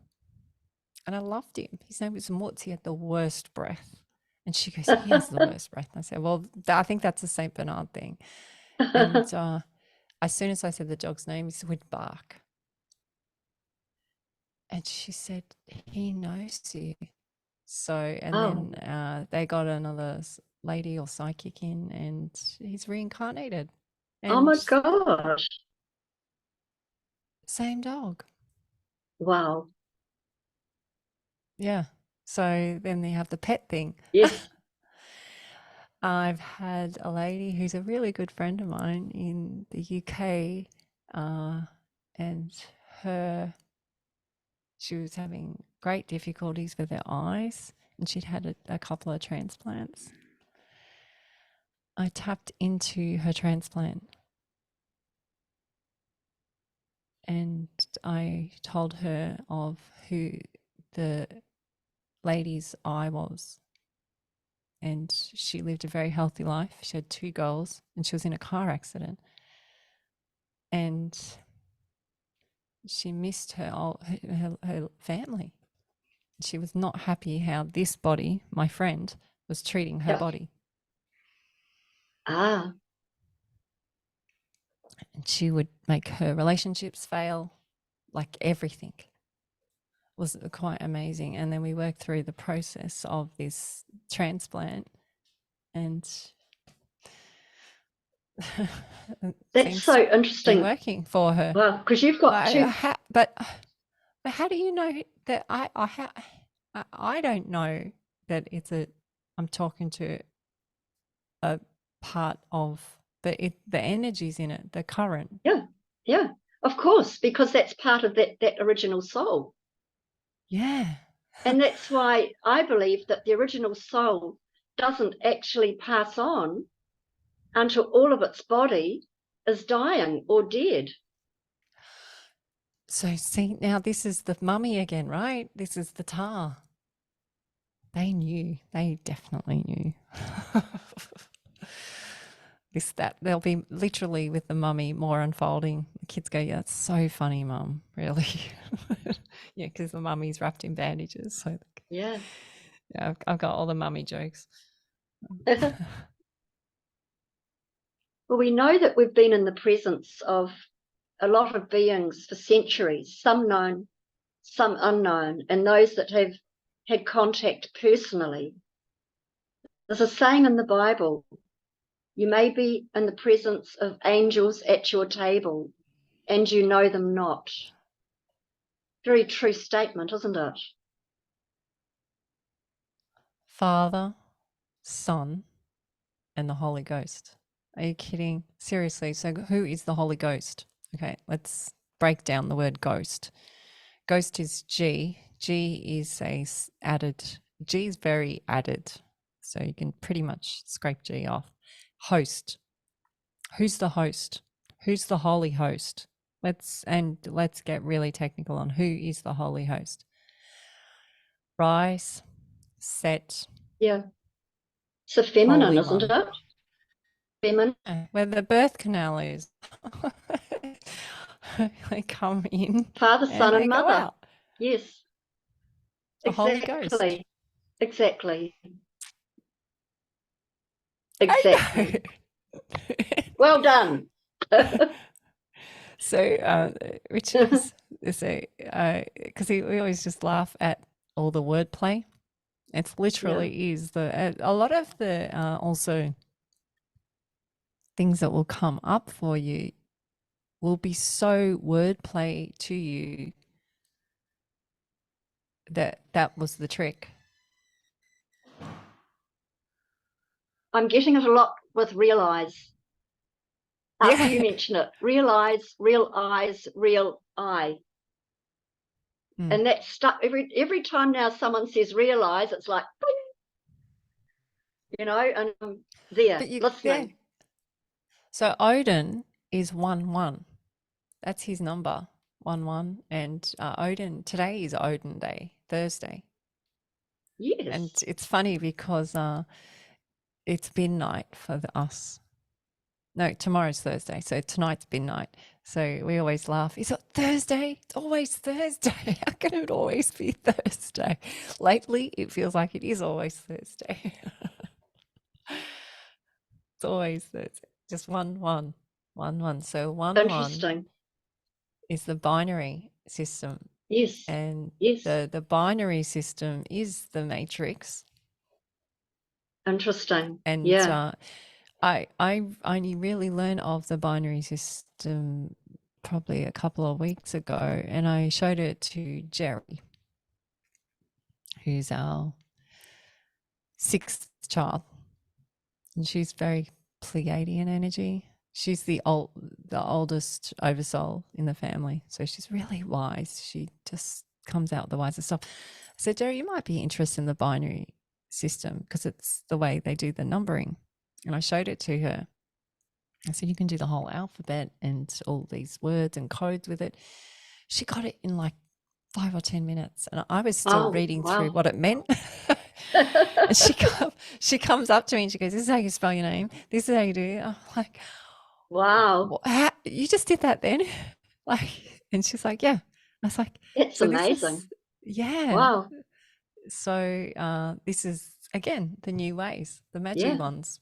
Yes. In your bio, you mentioned, excuse me, Star Speakers Awake. When I mentioned it before, the time was not right. Is it appropriate to ask this question again on Star Speakers Awake? Is this the time? If not, that's all good too. So I coughed. I think I had a coughing attack. Was that right? You did. And I just coughed just then too, funnily enough. So the mucus brings up what does not serve us. So a lot of the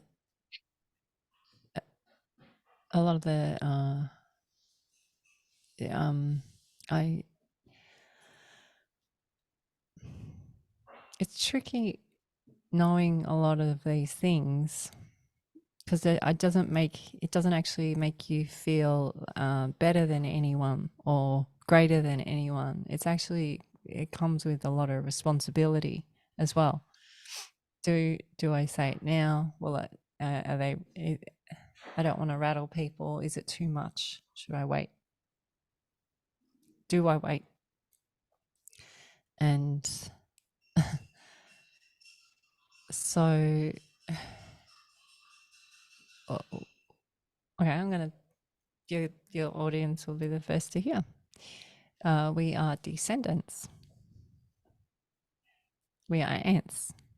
We are the D, so 2, send, ants. We are ants. And we are we carry codes of the ancients the arc ants.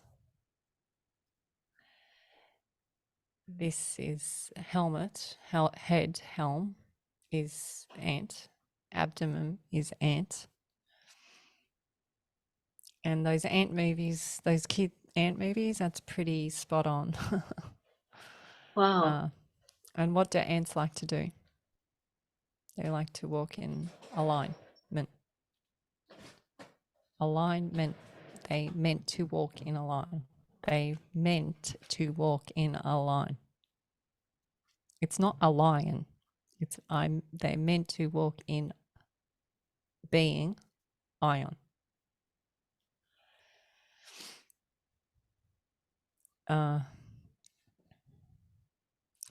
The ones that are running a lot of the show are actually in us.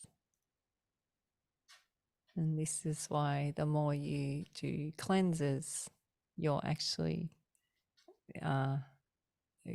removing the ancient DNA of them in you and becoming more of you. And they change your personality because they're around your spleen, in your abdomen. And the more that we realize this, I think one of the interviewers said, so it's just like one big purge. And I went, kind of. That's why they would fast. March is another. I think April is a big day coming. This big energy is coming in April next year. But March they would always prepare.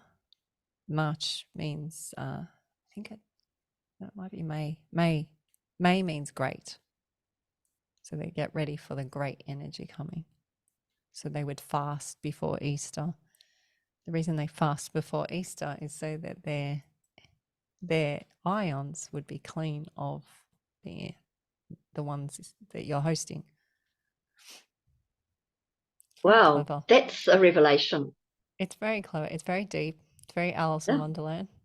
Yeah. That's what the whole of Alice in Wonderland's about. But that's how they pass it down, is through that's the ancient DNA in those ones. There's lots of different ones. Are you saying that we came from a physical form of ant?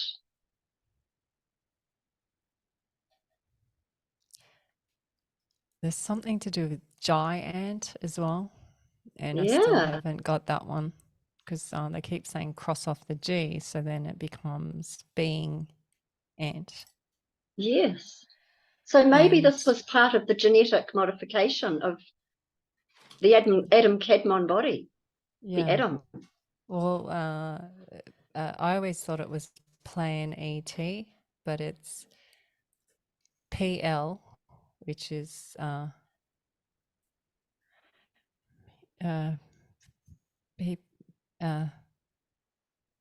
I think, is plasma ant ET. For heaven's sake! Plasma ant. Wow. I think that's how it worked out. I get. Yeah, it was something like that.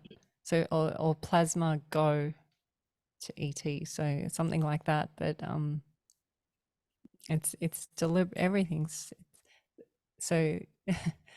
This whole monkey thing. It makes me laugh because that's not where we. It's it's Anne. Wow. But again, I didn't know this. They showed me this, so that's where Coco Capelli, the Hopi, yes, the blue light prophecy is Coco Capelli is an ant. Oh, he's the ant. Oh, he's that's so interesting. Coco Capelli is an ant being, and he also had a female part, so they would have the male and the female, and it was about frequency. The Egyptians is about frequency in the pyramids. It's about frequency. It's about current. It's about it's just these same words over and over again. It's interesting that there are ant beings that I've heard of in Orlando, Florida, underneath guarding a giant in stasis at the moment. So their realm is underground, but they are as physical as you and I. Your water picture brought that up. I sent it to you. Yes. That's your picture. Yes. The first thing Richard says is, there's the ancient ant speaking in Judith's water picture. You can see it come out at you when you see it. Wow. I sent Elsa a picture of Rarotonga, where I've just been. I think I posted it on Facebook on 5D and Beyond, of the sea and looking back at the island. It's what Elsa's referring to. Yeah, interesting. And they told me to, so Judith's picture comes through and they said, flip it. Because they've been saying flip the ship for ages to me. So flip the ship is like the hieroglyphs in the Gosford glyphs in Sydney. Yeah. So we flipped the ship, they flipped the ship, and they said, no, make sure they're like this. They showed me, and then I put the two pictures together, and then this ant being comes out of the water, and it's all because Judith said, the water's talking to you. And I went, oh, what? And I look at it and went, flip the ship, push it together, and then how do I know to do this? I don't know. I don't know. Judith said it. She started it. Wow. Maybe we can post it later somehow, because it's amazing. That was incredible. It comes out at you. Absolutely incredible. I thought there may be a message in there for you, because you could see all the shapes moving in the water. It was quite amazing. Elsa, do we have anything that you may like to wind up with that you think we need to chat about? And then would you be open to questions, or have you done enough? No. I'm curious because Thank you. So maybe just final thoughts before we open it up to questions, if you please. Well, if you're curious, this is great. This is really good. Are you getting scratching now? Is that no from my microphone? Okay. Curious means there's a yearning, a calling, and that's part of the magic call. So if something we've spoken about tonight is confused you, or it brought up any emotion really in you, if something irritated you, look into it. If something interests you, look into it, and there'll be like something there for you, and it's just a lead. Everything's like a treasure map. And that's why I say to people, if hearing my voice annoys you, find out why. Is it my accent? Is it the lighting? Is it how many numbers? Was it a number thing? Is it a numerology thing? Is it my hair color? Is it the Egyptians? Is it what we were actually talking about, the subject or the word that triggered you? Because everyone really is crossing your path to give you a clue. They really are. And that's part of realizing that it's not random. Well, the dovetailing and the synchronicity is telling you it's not random.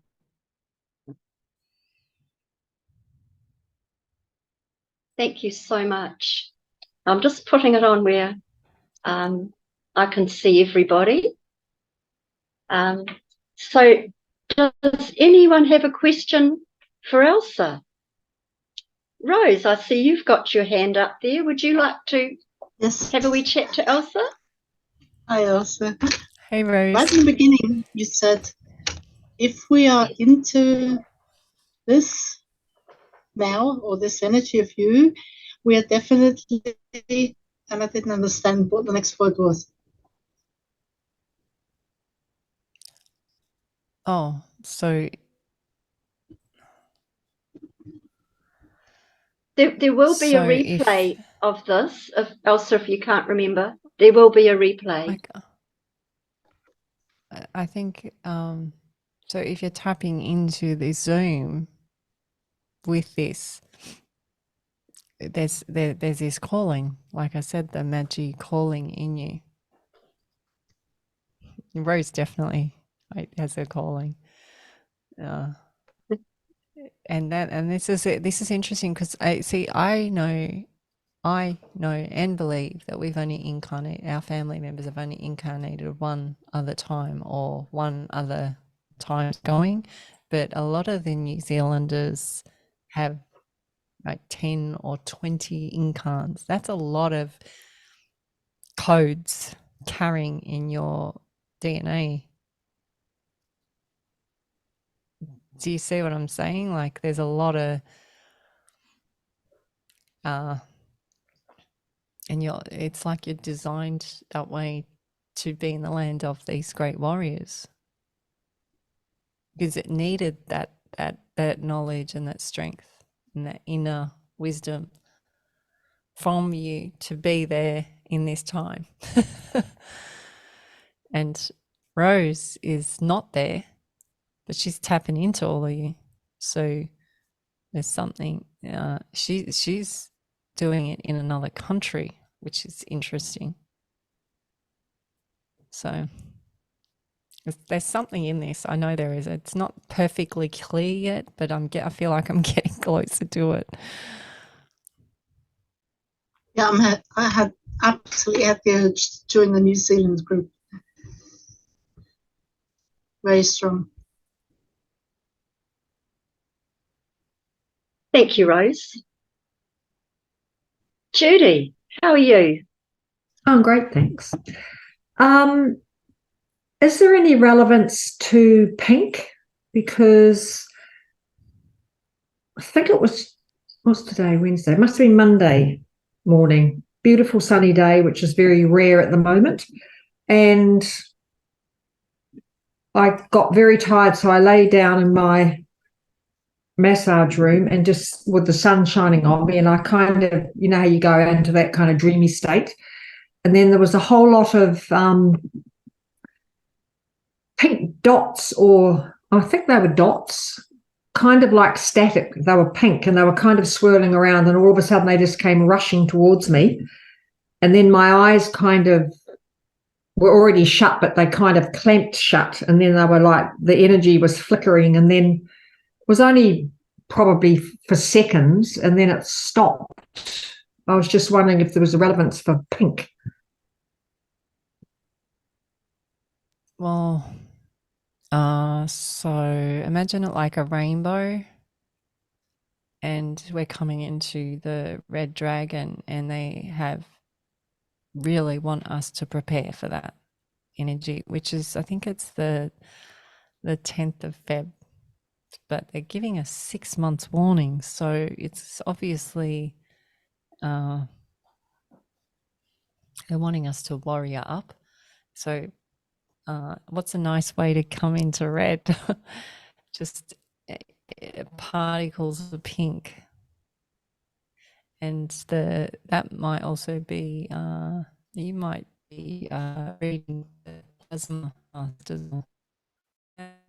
dust. It's the same dust in the Golden Circle movie. They call it dust. In the original movie Dune, they call it spice. And it's essence or sense. So you might be tapping into that as well. So you might, I don't see color when I see things like that. I'm not a color. You know how people can see auras? I can't usually see the color of an aura and as clearly as other people. But you might be someone that can. I always, my dreams are always in color. Your dreams are always in color. You know that. Yeah. They're weird, but they're always in color. So it's a So that means you're reading the hertz of each color, the frequency of each color of the ions. And you hear, sorry if I'm, I try not to, when I do Zooms with people, bring up too much personal information, but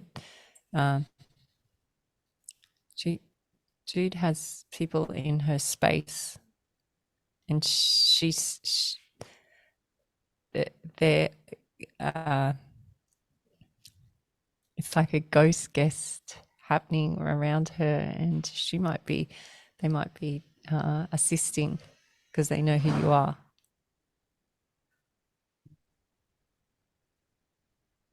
So, and you've got, so if beings and energies have been here for a long time, and then you have someone that comes along that is aware and knowing and has incarnated that many times, you're going to get excited. It's so hard to come into us the way we've been closed off ourselves. We've been closed off cells, now we're opening up. And this is, I feel this is, this pink is good. This is, to me, this is like this is a forward movement into the ready, like getting us ready. And how kind they are. They're easing us into it, easing us into it. They're warning us of the energies coming. Get ready. Come on. You can do this. Don't know what you're going to do, but you can do it. It's in you. There's no way you could be in New Zealand otherwise. Oh, that's good. Because I was living in the UK and actually came back home to New Zealand, so maybe I will be needed here. Yeah, that's what we always notice, and sometimes it's not who you think it is that needs you. Sometimes it's just the ground, the soil, the crystals, your neighbors. There's a few other people here. I know it's their whole apartment buildings. Yeah, it's like you hear this term holding space for people, and this holding space is their oversoul taps into your oversoul, and because you're in your truth and you're holding space, their oversoul has moments to be there instead of locked up in these cells. And for a few seconds or moments, their body enjoys it, and then the other stuff happens where they go, no. We don't want to do it that way. We want to do it the way we've been programmed. And then they'll act up usually, or they'll go away from you. They can't be around you.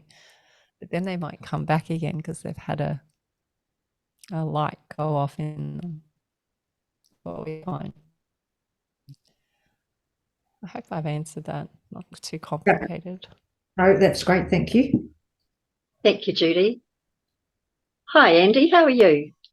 I'm bursting with happiness and joy. You? I am too, thank you, especially after saying hi to you. What's your question? I've got a couple of questions, if that's possible. First one, absolutely. 2024. Oh, firstly, thank you, Elsa. What an awesome conversation and an evening. It's been mind-blowing. So thank you. The first question was to do with 2024 regarding the wood dragon. You said it was a luck dragon. How do you think it's going to manifest out in day-to-day living? I think it depends on me. And I don't mean me in singular, I mean me as in the binary system. And by me speaking with you, then you go and do you. And then you will speak to someone else, and then they all do it. And it just feels too good not to do it.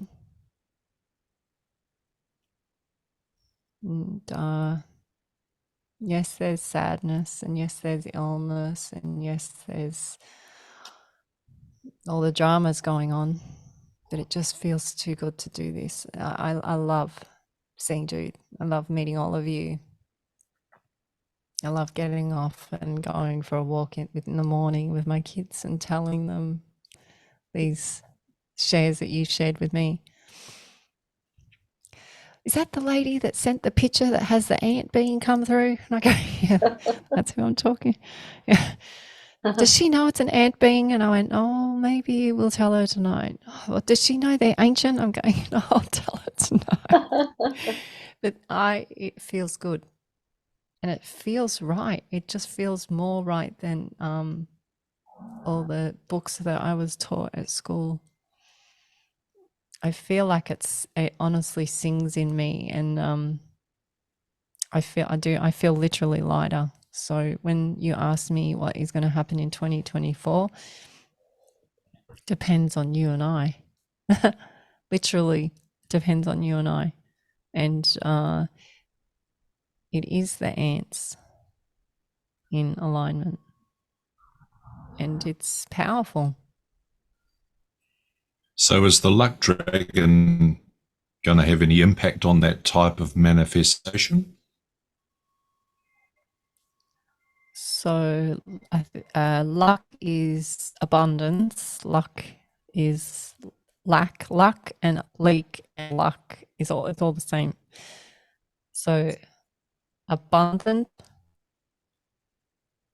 being ions, that's us dragging the mass consciousness with us. So they might have other things they got to go through for creation, and they're doing their role, their agreement for creation. But we're on path. One for on path. You see ants, they carry stuff much bigger than they're meant to carry. That's how I feel. I'm like, where did this come from? Dyslexic Elsa. Like, where did all this come from? It comes from somewhere. It's a tapping in, and that's what their ants do. They tap in with their antennas, and they release frequencies, and they read them, and then they follow frequencies, and that's how they know where to go, what to do. And that's more our DNA. That's what we have to come back to. They don't want us to do that. That's what we're doing, though. That's what this whole 5D group is doing. Wow. And so the power of the dragon is literally the breath of us. The breath of us through the sun breathing through us. That's it. That's what this is the dragon. Wow. Thank you. And the second question you mentioned before about ascension system symptoms, shoulders, head.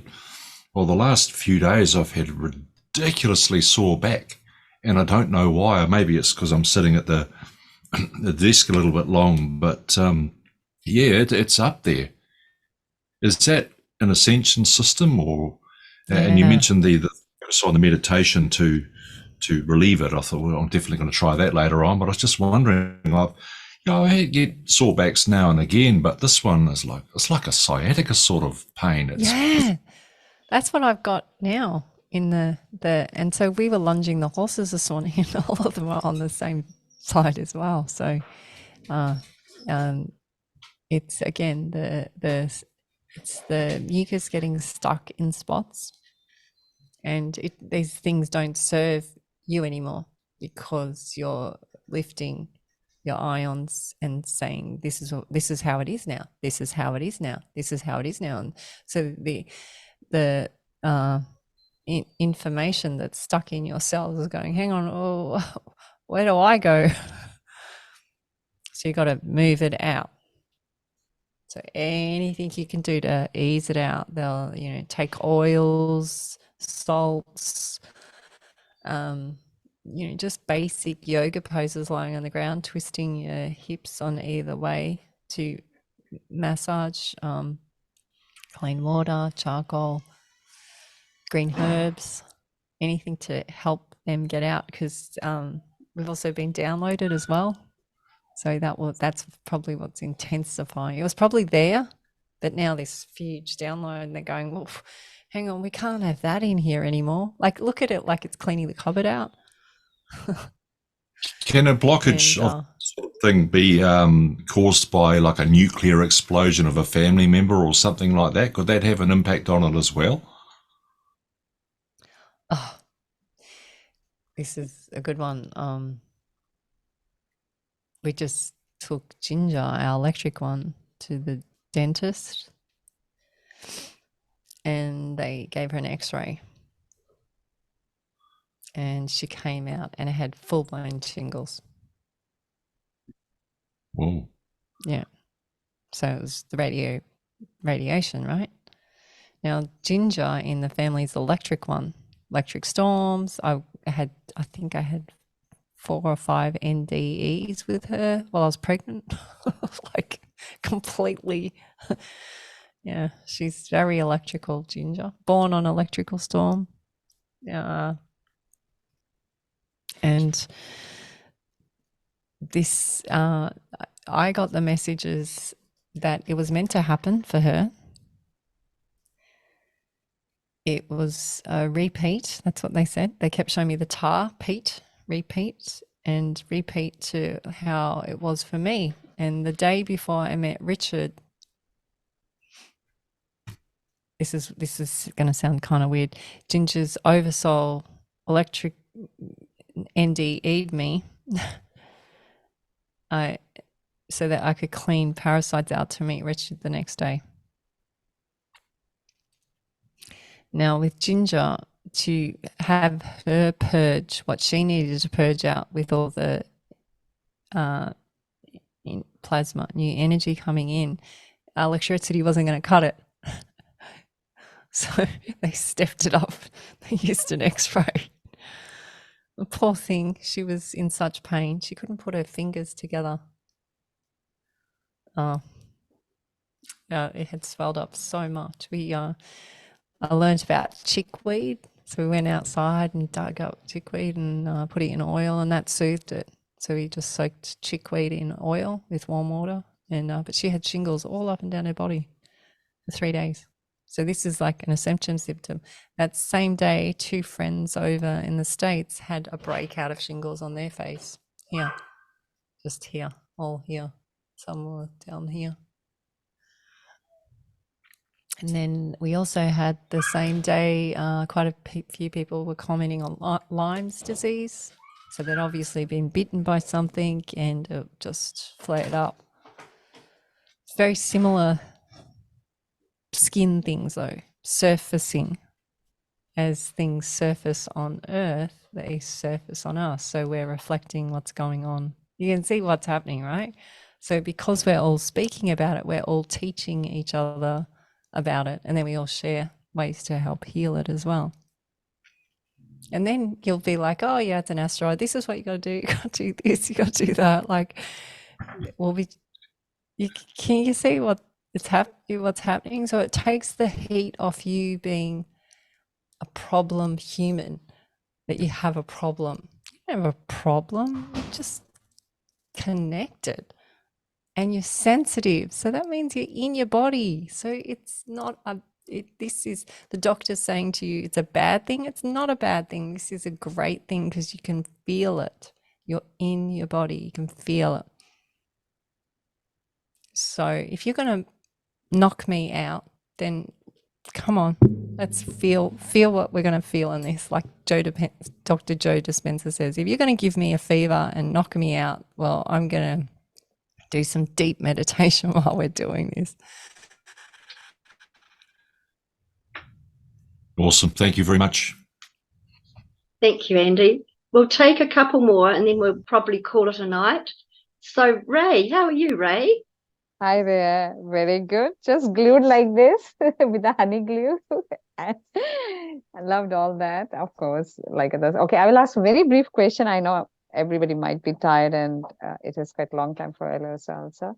Just a tiny, just like Jude, I'm Judy. I'm also a colorful dreamer. Recently, it might be interesting for all. That's why I'm raising this question. I saw a pink moon, really big, amazing.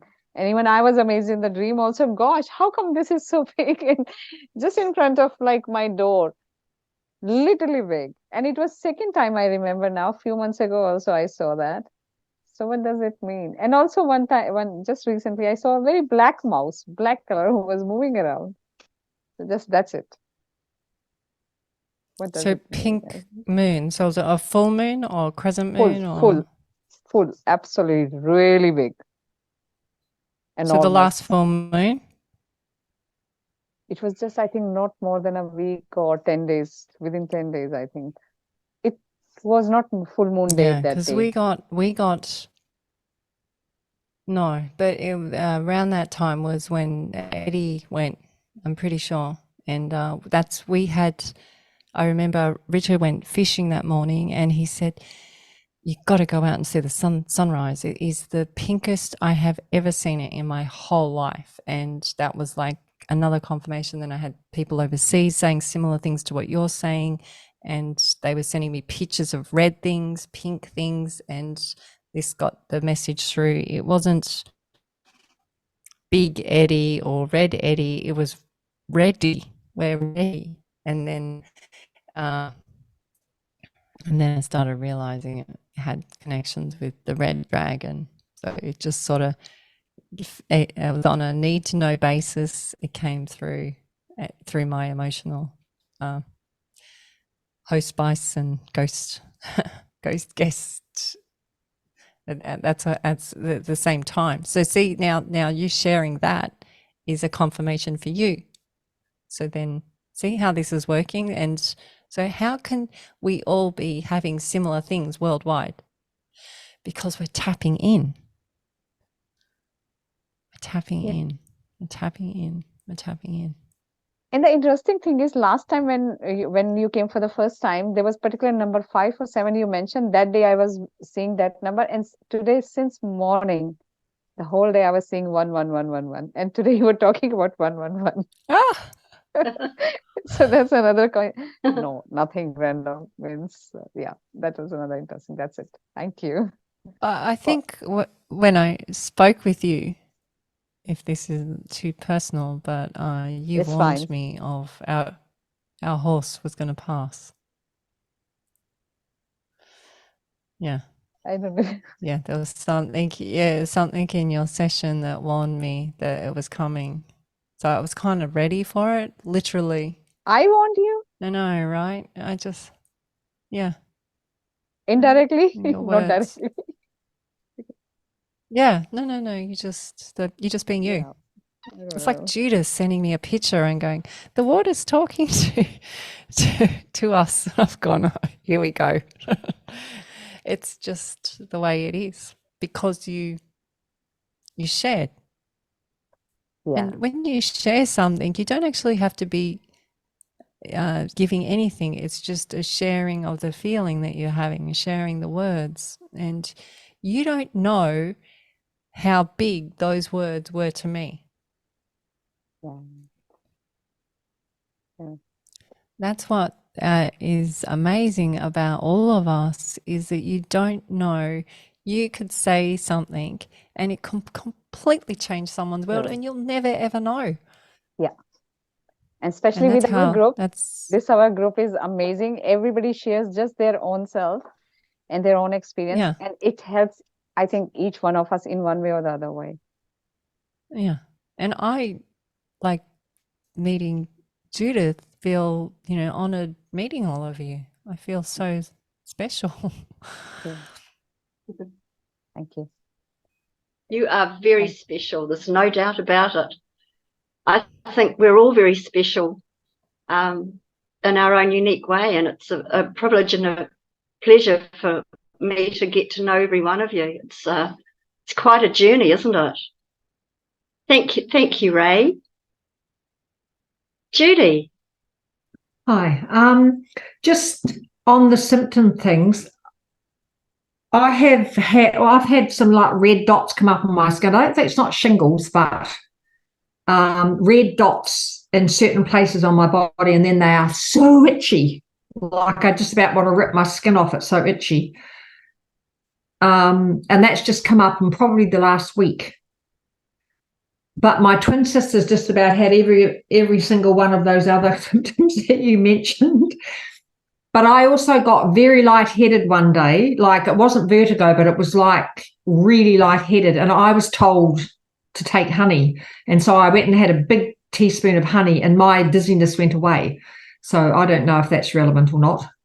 And also I used to make up a blend of peppermint and lavender aromatherapy oil to spray on shingles. Takes the itch away and it takes the pain away. Well, that's great.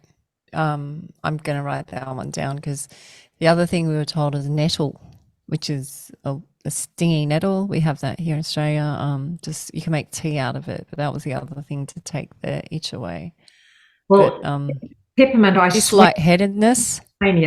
Peppermint will instantaneously take itch away on itchy bites, anything. It's fantastic.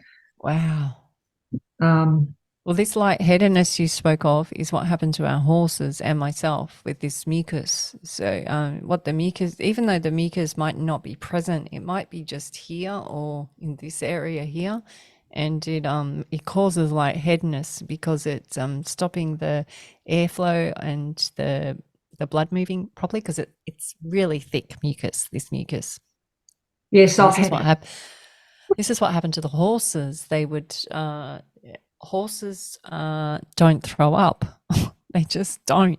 These horses threw up buckets of mucus. I've never seen anything like it in all my years of horsing. And the horse's little Cookie, he walked away from the herd, and they look like they're drunk because they can't breathe, because the way the horse's body is and their head hangs, they can't get the mucus out. And he walked over, and I had to tell the girls to be careful because he was going to go over, and they're heavy. And he was putting his head in our hands and trying to breathe. Like we were trying to make him walk to see if we could just try and push this mucus out. It was the only thing we found. We had another horse go down from the mucus, lightheadedness, and we found with horses, because the way their body is, we had to walk them. With me, I had to lie flat. And Richard told me to put onions in my socks, and that worked. So it's my new thing now. I walk around with onions in my socks. But the onions instantly got rid of it. The lightheadedness was from that, the mucus buildup, from what's going on. Yeah, that mucus has come and gone with me. It's not there all the time, but it is literally bucketfuls go down the back of your neck when you're lying down. So this is what happens with the horses. Yeah. So they'll be fine, and then it will just come on. And I thought, is it hay fever? Like, I've been going through everything. And then little Jeannie said, Mum, did you know that all these famous horses are dying all around the world? I was like, are you serious? And she showed me, and I said, is that an old horse? And she said, no, that's a young one. It's a yearling. This is a paddock horse. This is a stabled horse. These are all different horses with these big Instagram people all around the world. And she's like 10 noticing it. So... yeah, it's and it's really itchy eyes as well. Itchy eyes.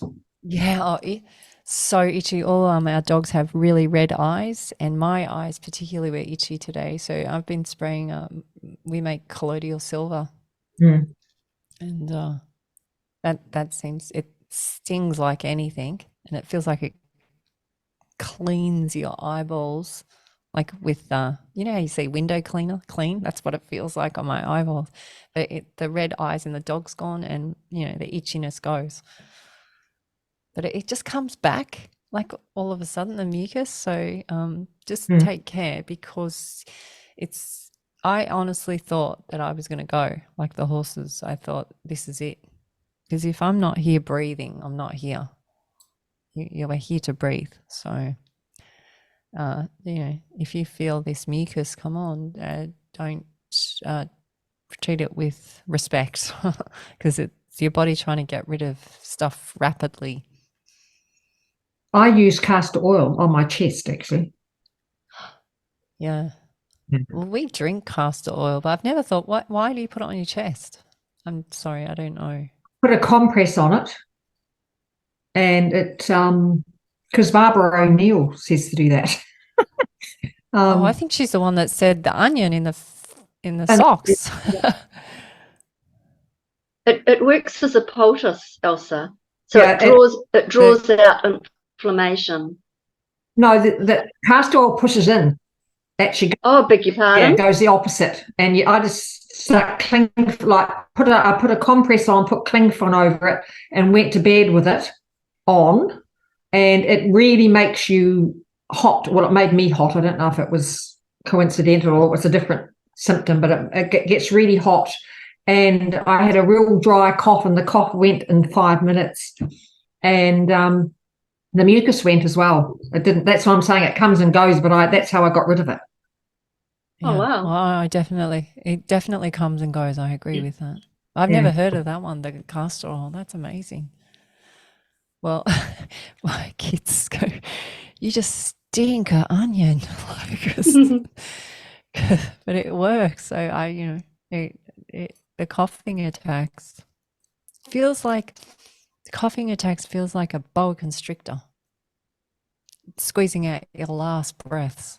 And that's exactly what happened to the horses. That really. Yeah. Wow.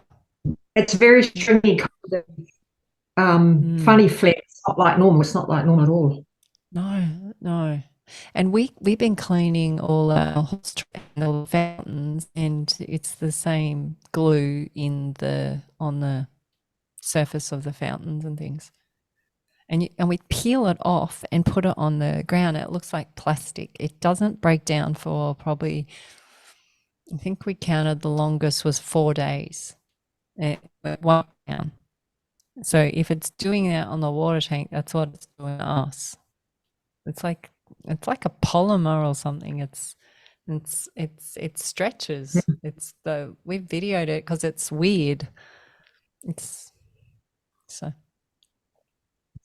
Thank you, Judy. Elsa, are you up for one more question from Lou? Honestly, it feels like I've only been here 5 minutes. I know you're probably all going, "Oh, I'm so tired." Do you want to call it quits now? No, I would love to hear another question. Okay, thank you, Lou. Hi, Elsa. Thank you very much, but I will release you from any questions at this point, and I will just leave it for what I had felt from the beginning, and that we put it on the chat. Yes, I can confirm in the meantime that many of the things that you have said do ring the bell. But in any case, it's always a pleasure having you over. I guess this warrior group, it's always honor having you around and listening to you. And why not? I guess that you can talk to your children and tell them on these morning walks that these crazy group of warriors and extend them an invitation at their leisure if they want to pop up for 5 minutes so we can share with them as well. In other words, what can we all give you back from our hearts to you that we can pass it on through your children? So that is my ending statement. Thank you very much, really. Well, I'm going to take you up on this question. We have Gigi, and Gigi has drawn they've trained her to draw, and her drawings are beautiful. And Mary Rodwell goes and speaks with Stephen Greer about her drawings around the world. And the language that she has from her drawings, she can draw 5 beings at once. So we're at a stage now with what do we do with all these beings? And she said, well, you know that these people that you speak to, you know that they know them. I said, well, so what do you mean? She says, there must be some way I can connect them with certain people that rather than bombard everyone with their energy straight away, if someone is interested in and they know that there's some outer worlder trying to get through, help us connect Gigi with them. And so I put it on the site, but I haven't developed it yet. But I said, how would we do this? And we haven't done this with anyone just yet, except with a few interview people. But like Mary Rodwell, when Mary connected with me, a being came straight through for Gigi. So she's in there drawing the being, and it came through with light language, and we gave Mary the being information. And then she takes it on to a conference and shares the information. And the technologies, right? It's amazing. So Gigi says, I will know when I see a photo of someone, as long as the photo is within a week of current. It's really important. She said it has to be within this 7 day. So they send a photo, and then we can connect a being. And then Gigi said, then you can channel what information, because what happens is the beings will come through with the information, and then they wait, and then they present again with different people that come through, and their information ascends, and sometimes they even change their appearance for what we're ready for. So that's where we're at. We've got lots of offers for things, but we haven't sort of, I don't know where we're at. We've got lots of publishers wanting to publish stuff. But we've got a few invites to come overseas and present the beings. But Gigi said the beginning stages has to be more personal. And I have to say, I agree with her on that, because not everyone's ready to, everyone's different, everyone's different stages. And I know how long it's taken for us to when you hear the stuff that comes out of some of these beings, it's not meant to be heard by everyone all at once. It's whoever needs it, that's what it is. So we're just trying to work out how to share them now in a way that's responsible. That's such a beautiful. That is. I don't know, because I don't know anyone else that's doing it like this. I've heard a few people say they do portraits of beings for people, and I guess that's probably close. But Gigi said, no, this is the tap in thing, the tapping in. That's amazing. Oh my goodness. Yeah, but that's what I'm. Are people ready? Am I pushing it? And Gigi's ready. Gigi did not want us to show any of her beings for years, and now she's saying to me, "Show them now." I'm like, "Where did you come from?" It's the Leo in her, Well, maybe next time when we get together, if you would like, and if Gigi would like, we could at least have a few minutes to say hi and whatever she feels is appropriate. That would be amazing. But there's, it's got to be. The other thing. The kids are really shy. It's got to be authentic. It's got to be wanted. The kids are really shy. If she doesn't want to, don't worry about it. But if she does, we would be very, very grateful. There's no pressure. Absolutely no pressure. I just love everything you've been saying, as always, Elsa. And before I close, where can people find you who are new to this interview, or again would like your details. How can people get hold of you? All right, so I have spinbeings.com, and there's a LinkedIn, and it has all the platforms. A lot of the videos you see on my website, people find them really irritating because they're really short, but they're just meant to be appetizers, and they lead you to the big interviews. The interviews, you know, I was going to say, I'd love to share our interviews as well, Jude, if that would, I'll talk to you about that later. But a lot of people go, when they're first awakening, not you guys, but when they're first lighting up, you know, 2 hours or an hour to listen to something. That's why. So my shows on my website, or our website, sorry, are just a taste. It's just a taste. It's just like a little step, like baby steps. And then you can click on the full link and listen to it, because a couple of people who have known us, just like the Dillons, but not all this, they've clicked on a few links and we don't actually hear from them anymore. So obviously they'll listen to a couple of interviews and gone, what? So Elsa, our interviews, Lee has very kindly put up on YouTube on 5D and beyond. If you do want to see them there and share them, you're very, very welcome. If that's the way, if that's well, I the way wasn't sure how private, because once I put them on my website, you'll be shocked who taps into then you guys. What Lee does, which is beautiful, is when it comes to question time, she blanks the screen. So everyone is private when the screen is, when people are asking questions.